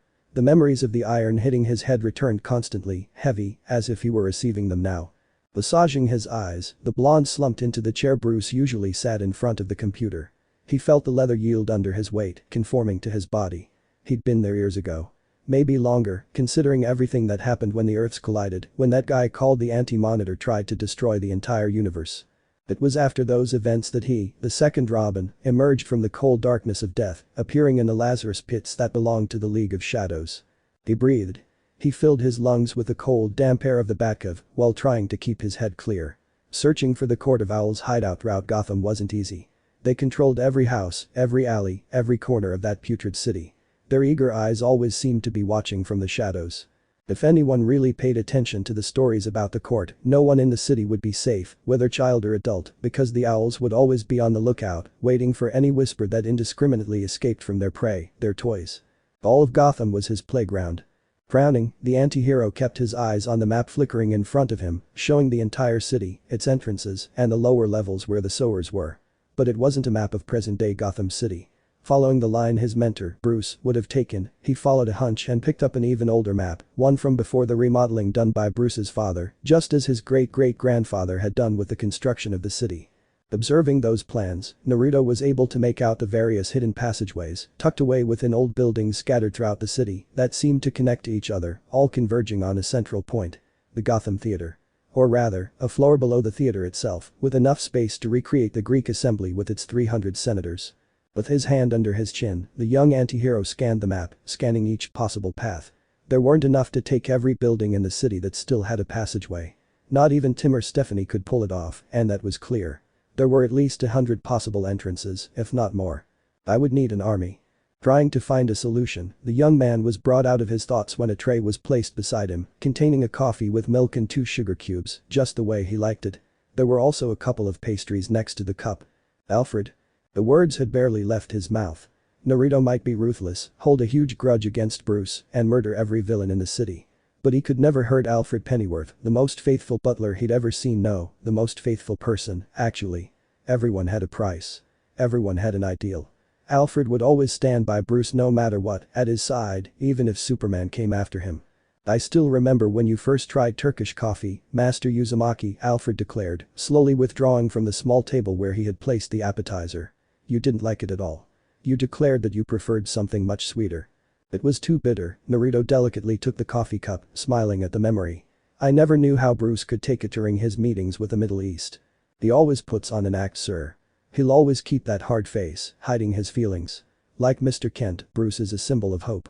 A dark, cruel, and cold hope that will keep Gotham safe until his last breath. With those words, hiding a treacherous tear, Alfred Pennyworth began walking back toward the stairs he'd come down. He wasn't going to disturb them and would let his children search for their father. As a butler, he knew that within Naruto, there was still love for Bruce himself. A love tainted by the Joker. Without saying anything, Naruto continued sipping the coffee Alfred had left him, returning his attention to the map in front of him. He had to find the right path to where Bruce was and get him out of there without too much of a direct confrontation. An army of debt awaits us down there. The young man left the cup completely empty on the tray. He hadn't eaten any of those pastries. Alfred had always given him pastries, and he'd never eaten one. Then they'd end up on his plate the next day. Hurt, but here we are. Limping, Dick Grayson showed up at the Batcave, a slight grimace on his face as he leaned against the cave's massive computer. Years later, Bruce always ended up investing in technology to match his superpowered peers. With his mind and resources, his mentor always tried to stay ahead of his peers. Paranoid, driven by the Joker himself, he tried to see the dark paths each hero could take at a given moment. That was something everyone had gotten used to. Are you going to trust him, Dick? Slightly removing her mask, Stephanie Brown revealed her delicate smooth-skinned face, her intent blue eyes fixed on Naruto the entire time. She would never forget how that man had run her through with an iron bar, leaving her injured and on the verge of death. If Cassandra hadn't arrived, she wouldn't be standing there, recovered. Enough to let him be here, Dick replied, also looking at Tim. Recently, young Drake had awakened from his induced coma, partially recovered from the bullet that had left him there. Dick, insisting on leaving the hospital, had taken him with him. He knew he wouldn't just sit back and do nothing for Bruce. The third Robin nodded, somewhat understanding Dick's motives. Naruto was the second Robin, the one he'd helped Bruce keep from being overwhelmed by the darkness. Though he was supposed to have died, he seemed to have somehow returned, enhanced by the Lazarus pits used by the League of Shadows, as the blonde had told Dick himself. I'll be with Alfred guiding you, Tim said. Having been seriously injured, the young man was confined to a wheelchair, apparently the one he would be using for the next few months. The epicenter of everything. The Gotham Theater. Naruto, Dick, Stephanie, Cassandra and Tim looked at that point that Naruto himself had previously been looking at, determining that that place was the base of the court and where both Bruce and Barbara would be. The girl had been attacked in the bell tower, her trail completely disappearing. Cassandra herself had investigated the incident alone, finding cuts in the wooden beams caused by sharp claws very similar to those the court talons carried with them even in death. Close to over 100 possible paths, the blonde said, pointing to each of the old buildings in red, overlaying the new plans over the old ones of the city. Each of these buildings still has its way into downtown Gotham, which is right below the Gotham Theater. Considering that nearly 300 paths were cut off and the current construction in the city, that probably reduces the paths by half or a third. That's still too many paths for us, Stephanie declared, crossing her arms over her torso. Cassandra nodded, agreeing with her friend. In order to find the right one, we'll have to pray. Not necessarily, Tim pointed to one of the passageways. This is the oldest one, right under City Hall. According to old plans, before the modernization, City Hall is the oldest building in Gotham, having only been restored to keep it from collapsing over time. If the court uses a single entrance and exit route, this is probably it. If not, any of the other routes would probably lead us to the court. They're all connected in Gotham's underground. No one could find fault with Tim's words. The young man was right. The oldest of the buildings was none other than City Hall, so the court could have established its main road under the same building, connecting the Gotham Theater to City Hall, and being the route most used by the Talons over the years. Then we must take the City Hall, Naruto said, letting his thick voice fill the room. We're not going to jump him like villains, Stephanie declared, glaring daggers at the Uzumaki's back. Naruto didn't respond to the girl's statement, instead looking at Dick. Really, Dick? You're going to sully the Batman name? It's for Bruce. For Barbara. For the next few seconds, the silence was heavy. Stephanie kept her blue eyes on Dick's dark ones. Dick kept his eyes on Stephanie's. The girl hadn't agreed to fight on the side of Red Hood or Uzumaki Naruto. He was the one who almost killed Tim, and he was the one who almost killed her. However, Dick had gotten Tim to accept him, and that ended up dragging her into the equation, which left her with a sour taste in her mouth. And you plan to trust someone contacted by the court? You're crazy, Dick. Stephanie, Tim took his girlfriend's hand. Please. The girl closed her mouth tightly. Everyone in the room thought they heard her teeth grinding as her jaws collided. I was irritated. Honestly, that girl has more sense than all of you. All the present members of the Bat family, including Naruto, turned their heads. Covered in blood, a man dressed like a Talon was standing on the stairs, dragging a dying Alfred by his hand. What the buck? Naruto stood up, staring at the figure of that Talon. That man hidden behind that mask could be none other than the commander of the reactivated Talons. The tunnels. Alan Wayne was generous enough to tunnel for us when he created the city alongside the founders. Talon threw Alfred down. With some difficulty, Dick took the butler's body. Dick Grayson. Cassandra Cain. Stephanie Brown.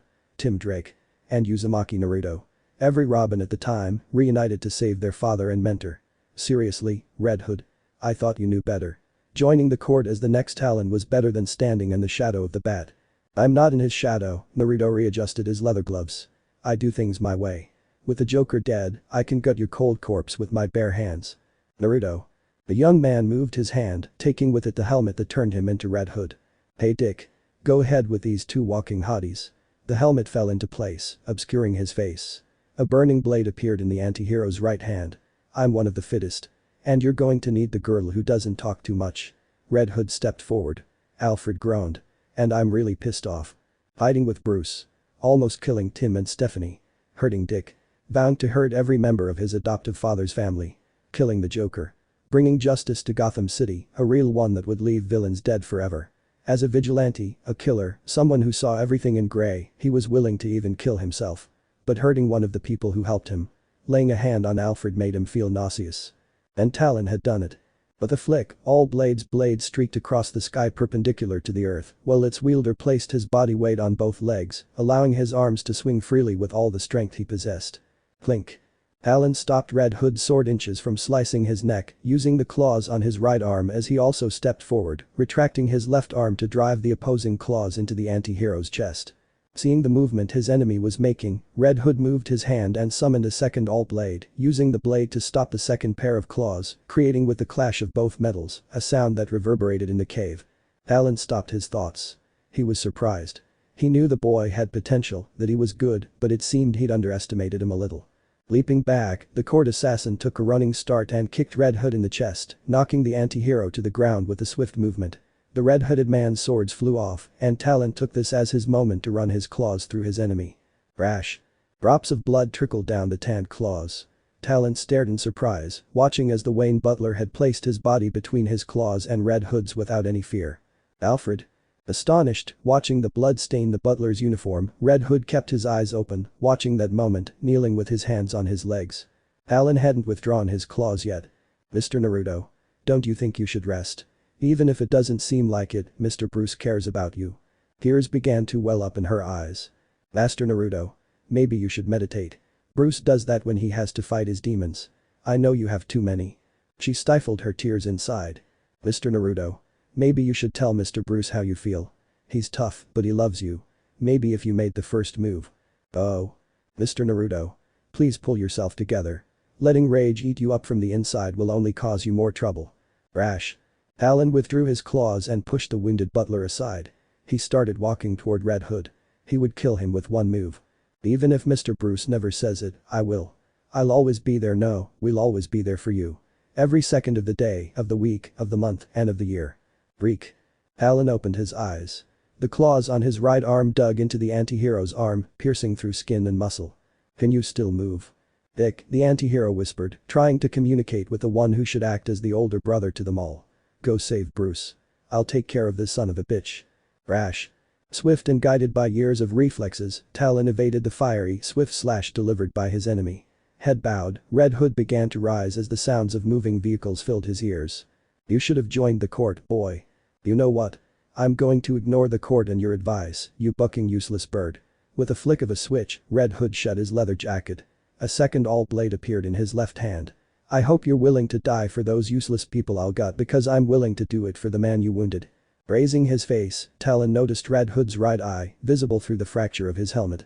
From blue, it had turned red like blood itself, turning his pupil into that of a cat, completely slit. But Talon cracked his neck. I'll give you 5 minutes. The fools have been planted in Gotham. I don't want to succumb to all this when the court sends the city to the bottom of the sea. Red Hood straightened his body completely. If me too. I'll cut your body with 2 moves. Family. Taking a deep breath, feeling his ribs scream in pain, the man hiding under the Dark Knight's cloak raised his head, taking in all the figures watching him, their faces hidden in white masks. All those people watching him with dark golden eyes, full of interest. They seemed to be analyzing him. They followed every movement the ropes allowed. Feeling the restraints, the man looked at his hands. Thick ropes were wrapped around his wrists and ankles. Another rope had been tied around his neck, connected to the one tied to his legs. This prevented him from moving his head much, even if he could do so comfortably. One wrong movement could cut off his hair or snap his neck. One wrong position and he would press his Adam's apple against the rope, completely suffocating him. He had to be careful with his movements. With his legs also tied, his movements were completely restricted, so it was impossible to soothe the excruciating pain pounding in his side. He could still feel the dried blood on his chin. There, kneeling before all those men and women, he took the opportunity to examine the room. He seemed to be underground, in some subterranean chamber beneath Gotham City. He couldn't pinpoint exactly where he was, but it was far more likely to be beneath Gotham City than anywhere else in the world. Looking around the room, he noticed there were no guards. Within that entire group of men and women, as well as people who looked more like owls than humans, no one was armed or physically capable of confronting him if they were in a position to do so. Everyone wore suits ranging from black to white to various shades of gray, and no one strayed from elegant clothing. In a confrontation, they would encounter the discomfort of reduced movement. Pulled from his eye exam, the man looked forward as several knocks began to sound around the room, as if wooden sticks were being struck against the cold stone floor. It was then that he saw them. Dressed in black as if they were members of the League of Shadows. Their faces were hidden. Bronzed ornaments turned them into walking owls. His murderers. The man remembered perfectly how those men, dressed in strange dark clothing and owl ornaments, had attacked him in his office, savagely assaulting him after a meeting with an important politician. After that confrontation, he ended up in that state, prostrate before his enemies and with no real way out. I must take any opportunity, no matter how small. The knocking stopped. One of the men, wrapped in the strange uniform, stepped forward, dropping the remains of a piece of cloth with a blood-red bat on it. Red Hood. The vigilante's name came to the man's lips. Not long ago, he had confronted him, hiding under the mantle of Batman to prevent him from harming innocents, from continuing to hurt people. Black Mask had been a victim of that vigilante. His first victim in Gotham, followed by Tim and Stephanie. After Tim, he just stopped seeing the rest of the world. I see by your eyes, Bruce Wayne, that you recognize this. Slowly, the Talon crouched down in front of the billionaire, grabbing the man's hair to pull his face up and look at him. He could see Wayne's dark eyes staring at him, cold, hard as the cold steel sheathed in the holster on his back. Now, with the weight of that vigilante off your shoulders, we can begin your trial, Bruce Wayne. The court has sentenced you to death. Before he could respond, he felt his hands and feet loosen. He heard the rope fall to the ground at his feet, but he couldn't look. A left hook sent him tumbling backward, his chin shaking from the blow. When he tried to stand up, Talon was waiting for him with both of his fists. He couldn't respond, and he felt the knuckles of both his opponent's limbs pounding against his face. Blood trickled down his face, staining his chin. With his right hand, he wiped the red liquid from his chin and began to stand up. He wasn't going to allow himself to fall in that place, surrounded by all the guys he was meant to stop. Dick and the others will be looking for me, the man reminded himself, closing both hands. It didn't matter if he demonstrated his extensive repertoire of martial arts. He had already been discovered, and he wasn't going to allow the court to kill him here. I just have to wait long enough. Seeing Talon's movement, Bruce Wayne moved accordingly, evading his enemy's movement and shooting his arm into the opponent's side, landing a direct blow to his ribs. A groan soon left the court assassin's lips, responding with a blow to the millionaire's solar plexus, cutting Wayne's air for a few seconds due to the tremendous force. That blow was sent with truly negative emotions. Stepping back, Bruce spat blood onto the ground, feeling the rusty metal of the liquid on his lips. The man known as Talon was tough with the blows and resilient to his own. He even seems to hate me. Evading the Talon's next blow, Bruce slipped beneath his foe's defense, slamming his elbow into the center of the assassin's ribcage, forcing the Talon to flinch, coughing, a gesture that did not go unnoticed by the court. Talon moved, blocking Bruce Wayne's second elbow and kicking the billionaire in the face once, twice, 3 times, and ended up slamming the man into the ground, his lips smashed. Blood trickled from the millionaire's shattered mouth as he stood up, leaving fine red threads falling onto the cold floor. But it didn't seem to bother the man. Once standing, Wayne wiped his chin with a sweep of his arm, smearing his perfect Armani suit with dust and blood. Those stains and scratches wouldn't come off easily. Evading the Talon's next move, Wayne took advantage to connect a blow to the assassin's stomach, quickly moving his hand to grab him by the head and slam him into the ground before he could recover. With Talon down and still in his grasp, Wayne shifted his gaze toward the court, searching for their ringleader. A man in a white robe and mask like the others seemed to be in much better position than the rest. He was her target. But when Wayne went to move, he found himself feeling a stabbing sensation in his gut. Guided by this sensation, he could only shift his eyes downward, watching as Talon's claws were slicing through both clothing and skin, beginning to dig deep inside him. You must always keep your attention on the enemy and not let external feelings overcome you, Bruce Wayne. Talon kicked hard at the millionaire's legs, causing Wayne to fall to his knees, gasping in pain as the claws tore more of his skin. But you can't always pay attention to everything, right? Withdrawing his claws, Talon spoke with a hint of mockery, watching as Wayne finally collapsed in a pool of his own blood. If he could get out of that place, he could surely survive. But now, Bruce Wayne was part of the court, their prey for the taking. Taking a step back, Talon turned to face his employers. Gotham had been mined with bombs that would soon explode. When Bruce Wayne was erased, Gotham would be completely wiped off the map and a new city would be built under the rule of the court. Being the center of attention, the Talon grabbed the neck of the man he had defeated by his own arrogance, by the pride of being that man who moved in the night. That man had completely fallen. They, the court, had won against the invincible man. To the court. Talon sank his claws into Wayne for the second time. Bruce let out a stifled grunt, his face twisting at the excruciating pain of the severed flesh. Here is Bruce Wayne. Take him for yourselves as Talon's offering. This was how the court executed its prisoners. Talon would utterly defeat them until they could move no more, and the court itself would pounce on its prey to tear them apart, eat them, and banish them from the world. Hundreds of people had fallen like this. As Talon spoke, Bruce tried to figure out a plan to escape the situation. He couldn't think too hard. The blood loss and the searing pain, like fire itself, were dulling his senses. He could barely think, tracing back the memories of his past and all his battles, victories, and failures. Naruto. His second Robin. The death of his partner, Tim's predecessor and Dick's replacement, was his greatest mistake, his greatest sin, one he couldn't erase from his life. Like fire on iron, that event was etched in his life for eternity. I'll be able to see you on the other side. Bruce Wayne let his head fall forward, hitting his torso. Blood trickled down his torso. Those scars would be the harbingers of his death. He had finally accepted it. He wouldn't be able to leave that place. Death brushed against his ear, speaking to him with a cold voice that penetrated and froze his body, leaving him completely still. He couldn't help but lift a finger. His eyes, darkened by the shifting light, watched the court figures move across the dais, stalking him with yellow, predatory eyes. He saw Talon move his hand toward his robes. He saw his hand brush the handle of his sawed-off shotgun. He saw him pull it out. As several members of the court moved, Wayne saw Talon unleash a two-shot volley on the members who attempted to attack him, all in a split second. The smell of gunpowder filled his nostrils. And chaos had erupted before his eyes. The Talons launched themselves at the Talon who had wounded him and killed two members of the court. He began to peel back his mask, revealing a messy head of golden hair. Nightwing. At that shout, the other members of the Bat family stood out among the members of the court or among some Talon, engaging in battles despite their injuries, ready to take Bruce from that place, although Naruto only did it for Alfred.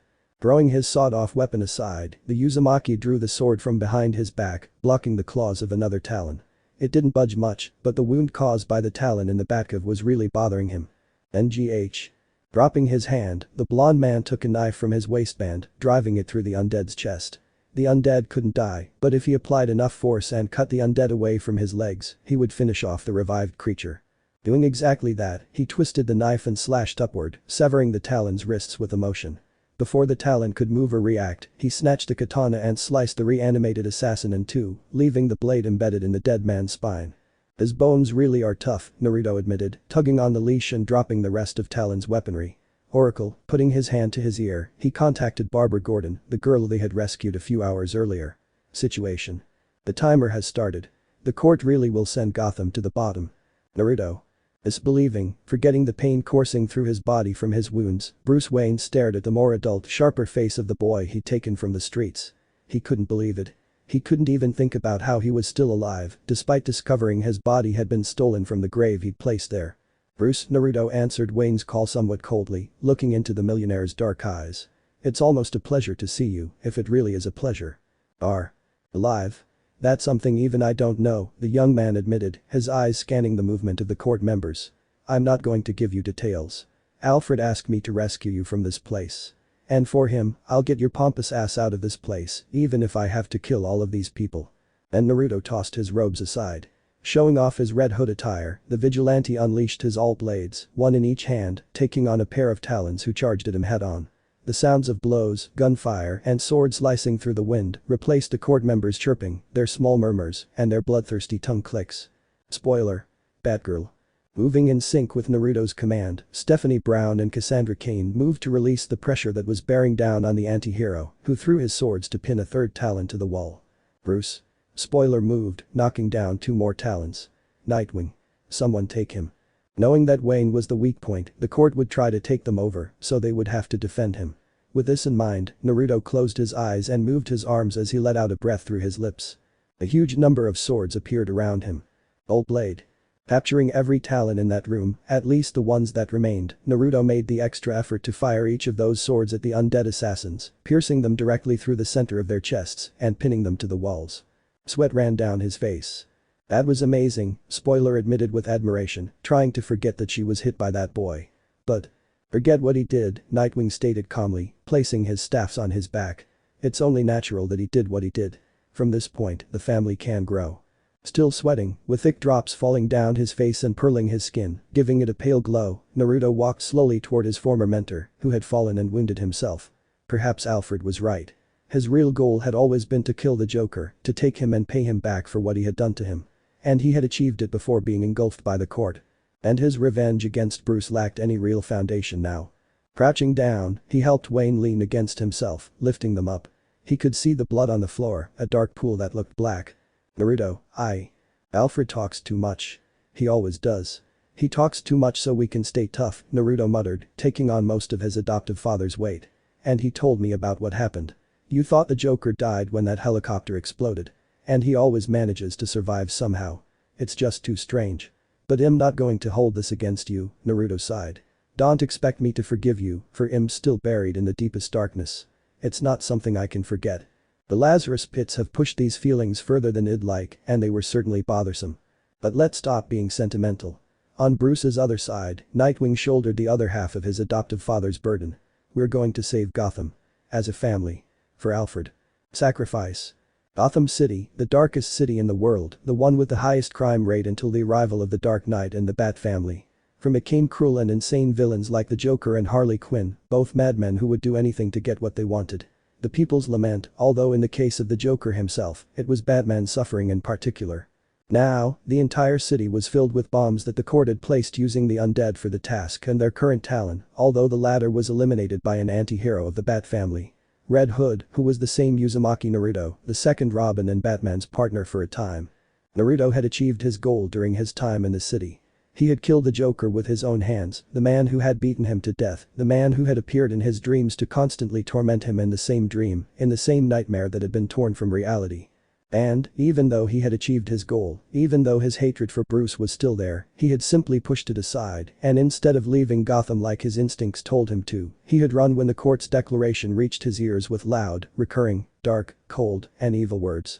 The Court of Owls wasn't defeated. The court couldn't be erased from history, from Gotham itself. It would still be there even if they stopped it now. But if they sank Gotham as stipulated in their own plans, they could fly to the other side of the world. As if that were going to happen. Controllers, a myth that became legend, a nightmare for children. The Court of Owls was only the embodiment of fear for children. For adults, they watched hidden behind the walls of every home, waiting to take their next prey without any repercussions, without fear of being discovered because they never were until now, when they showed up to take the man who had bothered them in recent times. Bruce Wayne. It was a Wayne who helped them in their founding when Gotham rose up on that side of the world, and it seemed that a Wayne would be their downfall. It wasn't something the court was willing to allow after all, and they used every means to stop the man who tried to destroy them. But plans never go as planned. Naruto Barber Gordon's voice hit the anti-hero's ear.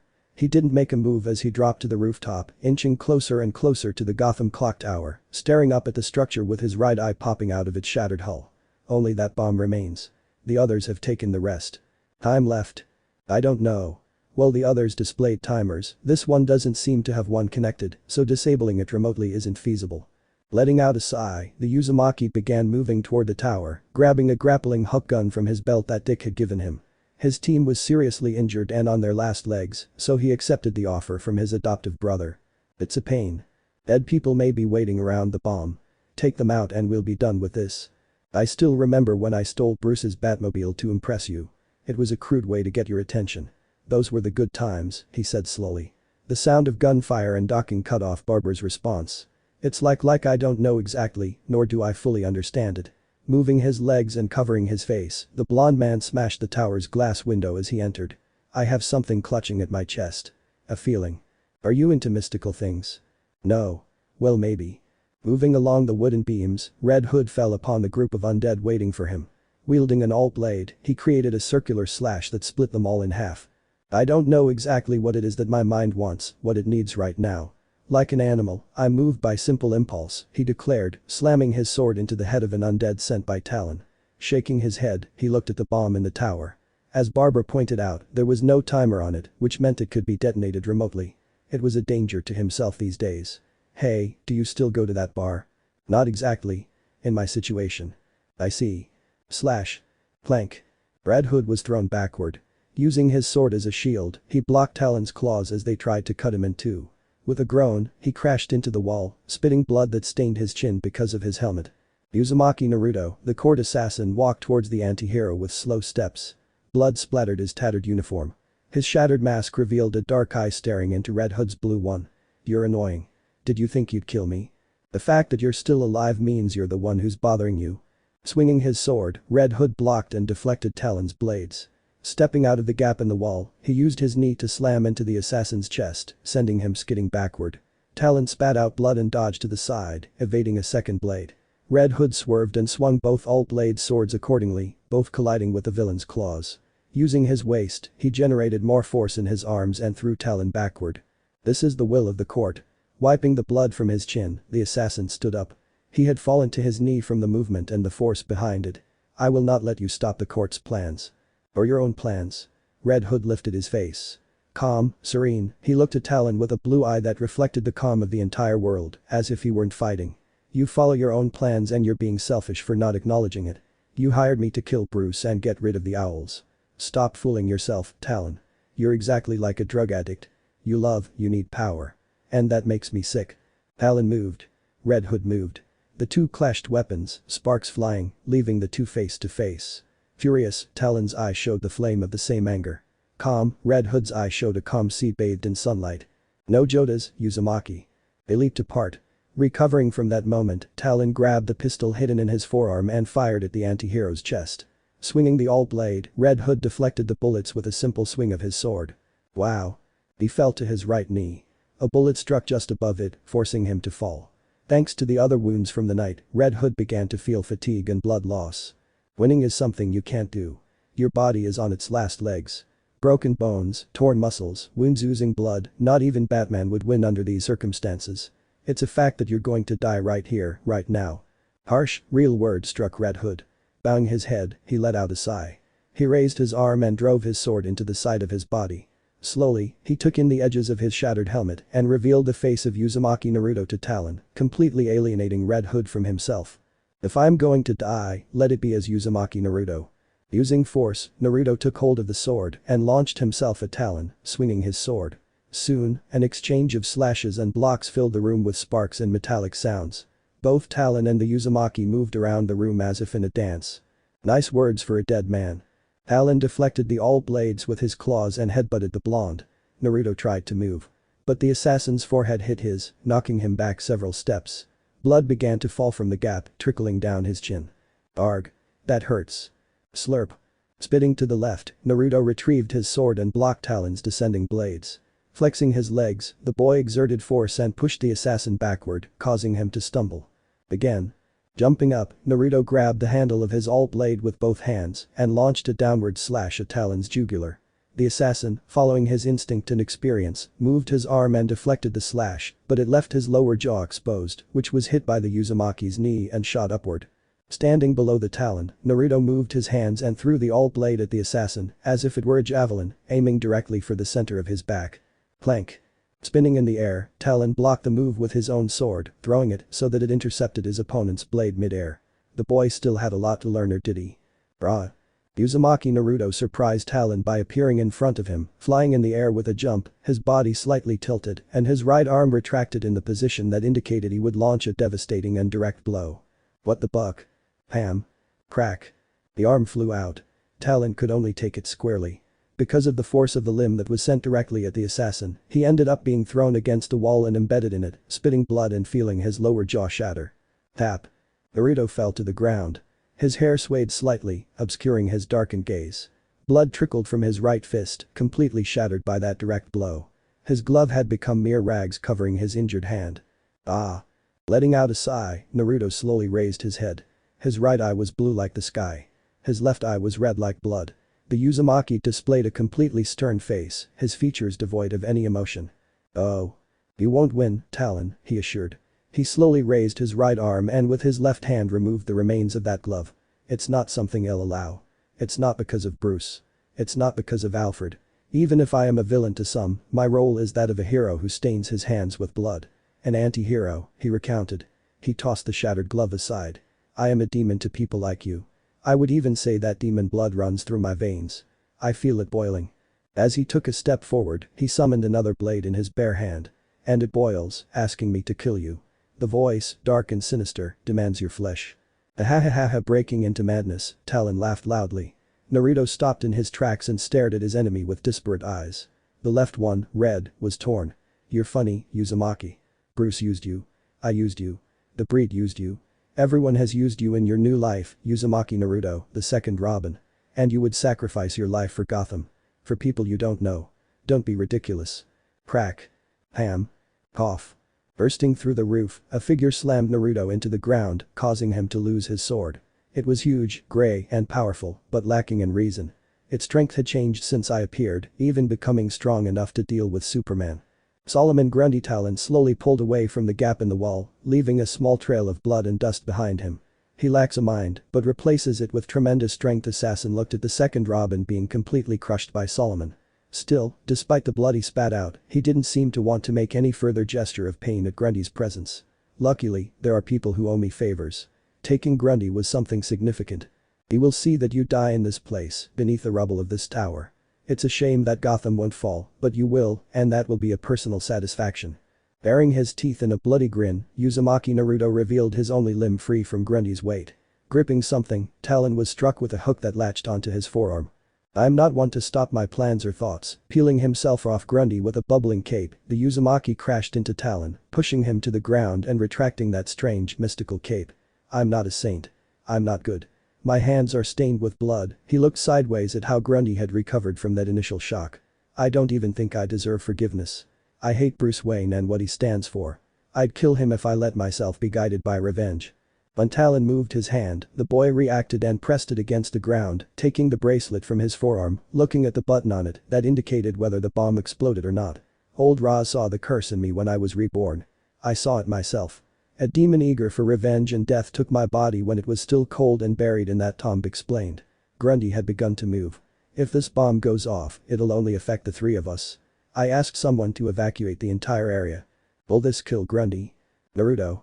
What the buck?" Voices began to fill his head. "Bruce, Dick, Tom. Naruto. Barbara." Crack. Grabbing the communicator by his ear, he crushed it and threw it at Grundy's eyes.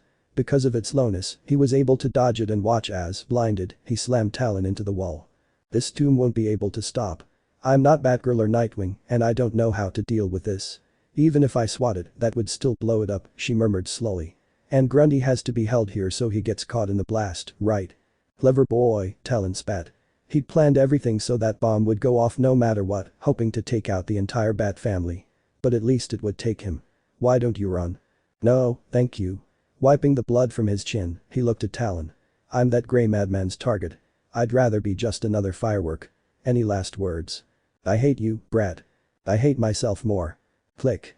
Without hesitation, Uzumaki Naruto pressed the button on his bracelet. Seconds later, he was crushed to the ground by Solomon Grundy. But it was too late. Everything would be sent to hell. Click. Clack. The explosion echoed through Gotham. Sirens began to wail in the streets, echoing beneath the rain itself. "Shit." Hitting the wall, Dick Grayson and Tom Drake watched the explosion. A few blocks away, Barbara being pushed in her chair by Cassandra Cain and Stephanie Brown watched the same scene, their faces obscured by their hair. Atop a gargoyle, holding his right side, Batman watched the fire and smoke. He heard the pieces of the tower collapsing and falling, crushing everything in their path. In the Batcave, Alfred slumped onto the oversized chair in front of the computer. My boy Naruto. Epilogue. Fear. Anger. Revenge. Despair. A man sitting on a stool pondered these feelings that had plagued him for years. He was in an old roadside bar, enduring the constant sounds of laughing bikers, throwing darts at the dartboard hanging on an old wall that didn't seem to have changed over the years. From what he could remember, that bar had always been there. How many times had he driven by it? How many times had he stopped his bike and gotten off for a drink? Rum. Gin. Vodka. Sake. All the alcoholic beverages passed through his body. But none of them ever truly got him drunk. It's a pain. The man looked at the glass in his step. He raised his gaze 2 inches and studied his mangled, scarred hand. How long ago had that moment been? The fire. The explosion. That zombie crushing him against the wall.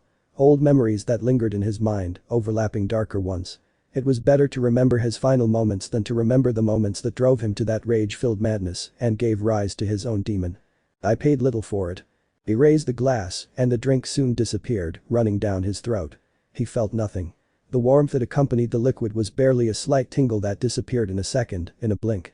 He had been drinking alcohol since he was a teenager, since his hands were stained with blood. And that time passed. He slammed the glass against the bar. With a finger, he moved it, and the woman behind the bar poured the drink again. Though more like an 18-year-old girl than a woman, she was, by eye, a girl of about 18. And she only had one eye that was truly hers now. For the second time, the liquid disappeared when he moved the small glass, and for the third time, he placed it on the bar and moved it toward the girl. She looked at him with those brown eyes, batting her eyelashes, not understanding how he could drink so much. Are you sure? This alcohol is very strong. The strongest in the bar, she said cautiously. The boss had asked her not to give drinks to drunks. It was better to keep a lid on the people who came in to pay for everything they destroyed. You're going to get sick. Old Will already told you not to give too much to drink, huh? The man tapped the glass with his finger. Give me another one, go on, he requested, twisting his lips into a smile. A dark beard occupied his chin. Don't listen to Old Will.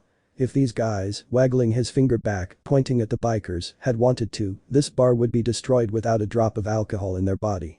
The man stuck his left thumb in his mouth. Wriggling it a little, he spat it out on the right side. And I really would have destroyed this whole place if I wanted to. Will knows that. He took the glass again. And this is just water to me. The man shoved the glass down her throat. For the third time, the liquid ran down her throat and disappeared in less than a second before the girl's eyes. He slammed the glass against the bar again. There's no alcohol that can bring you down, huh? Another man had entered the bar.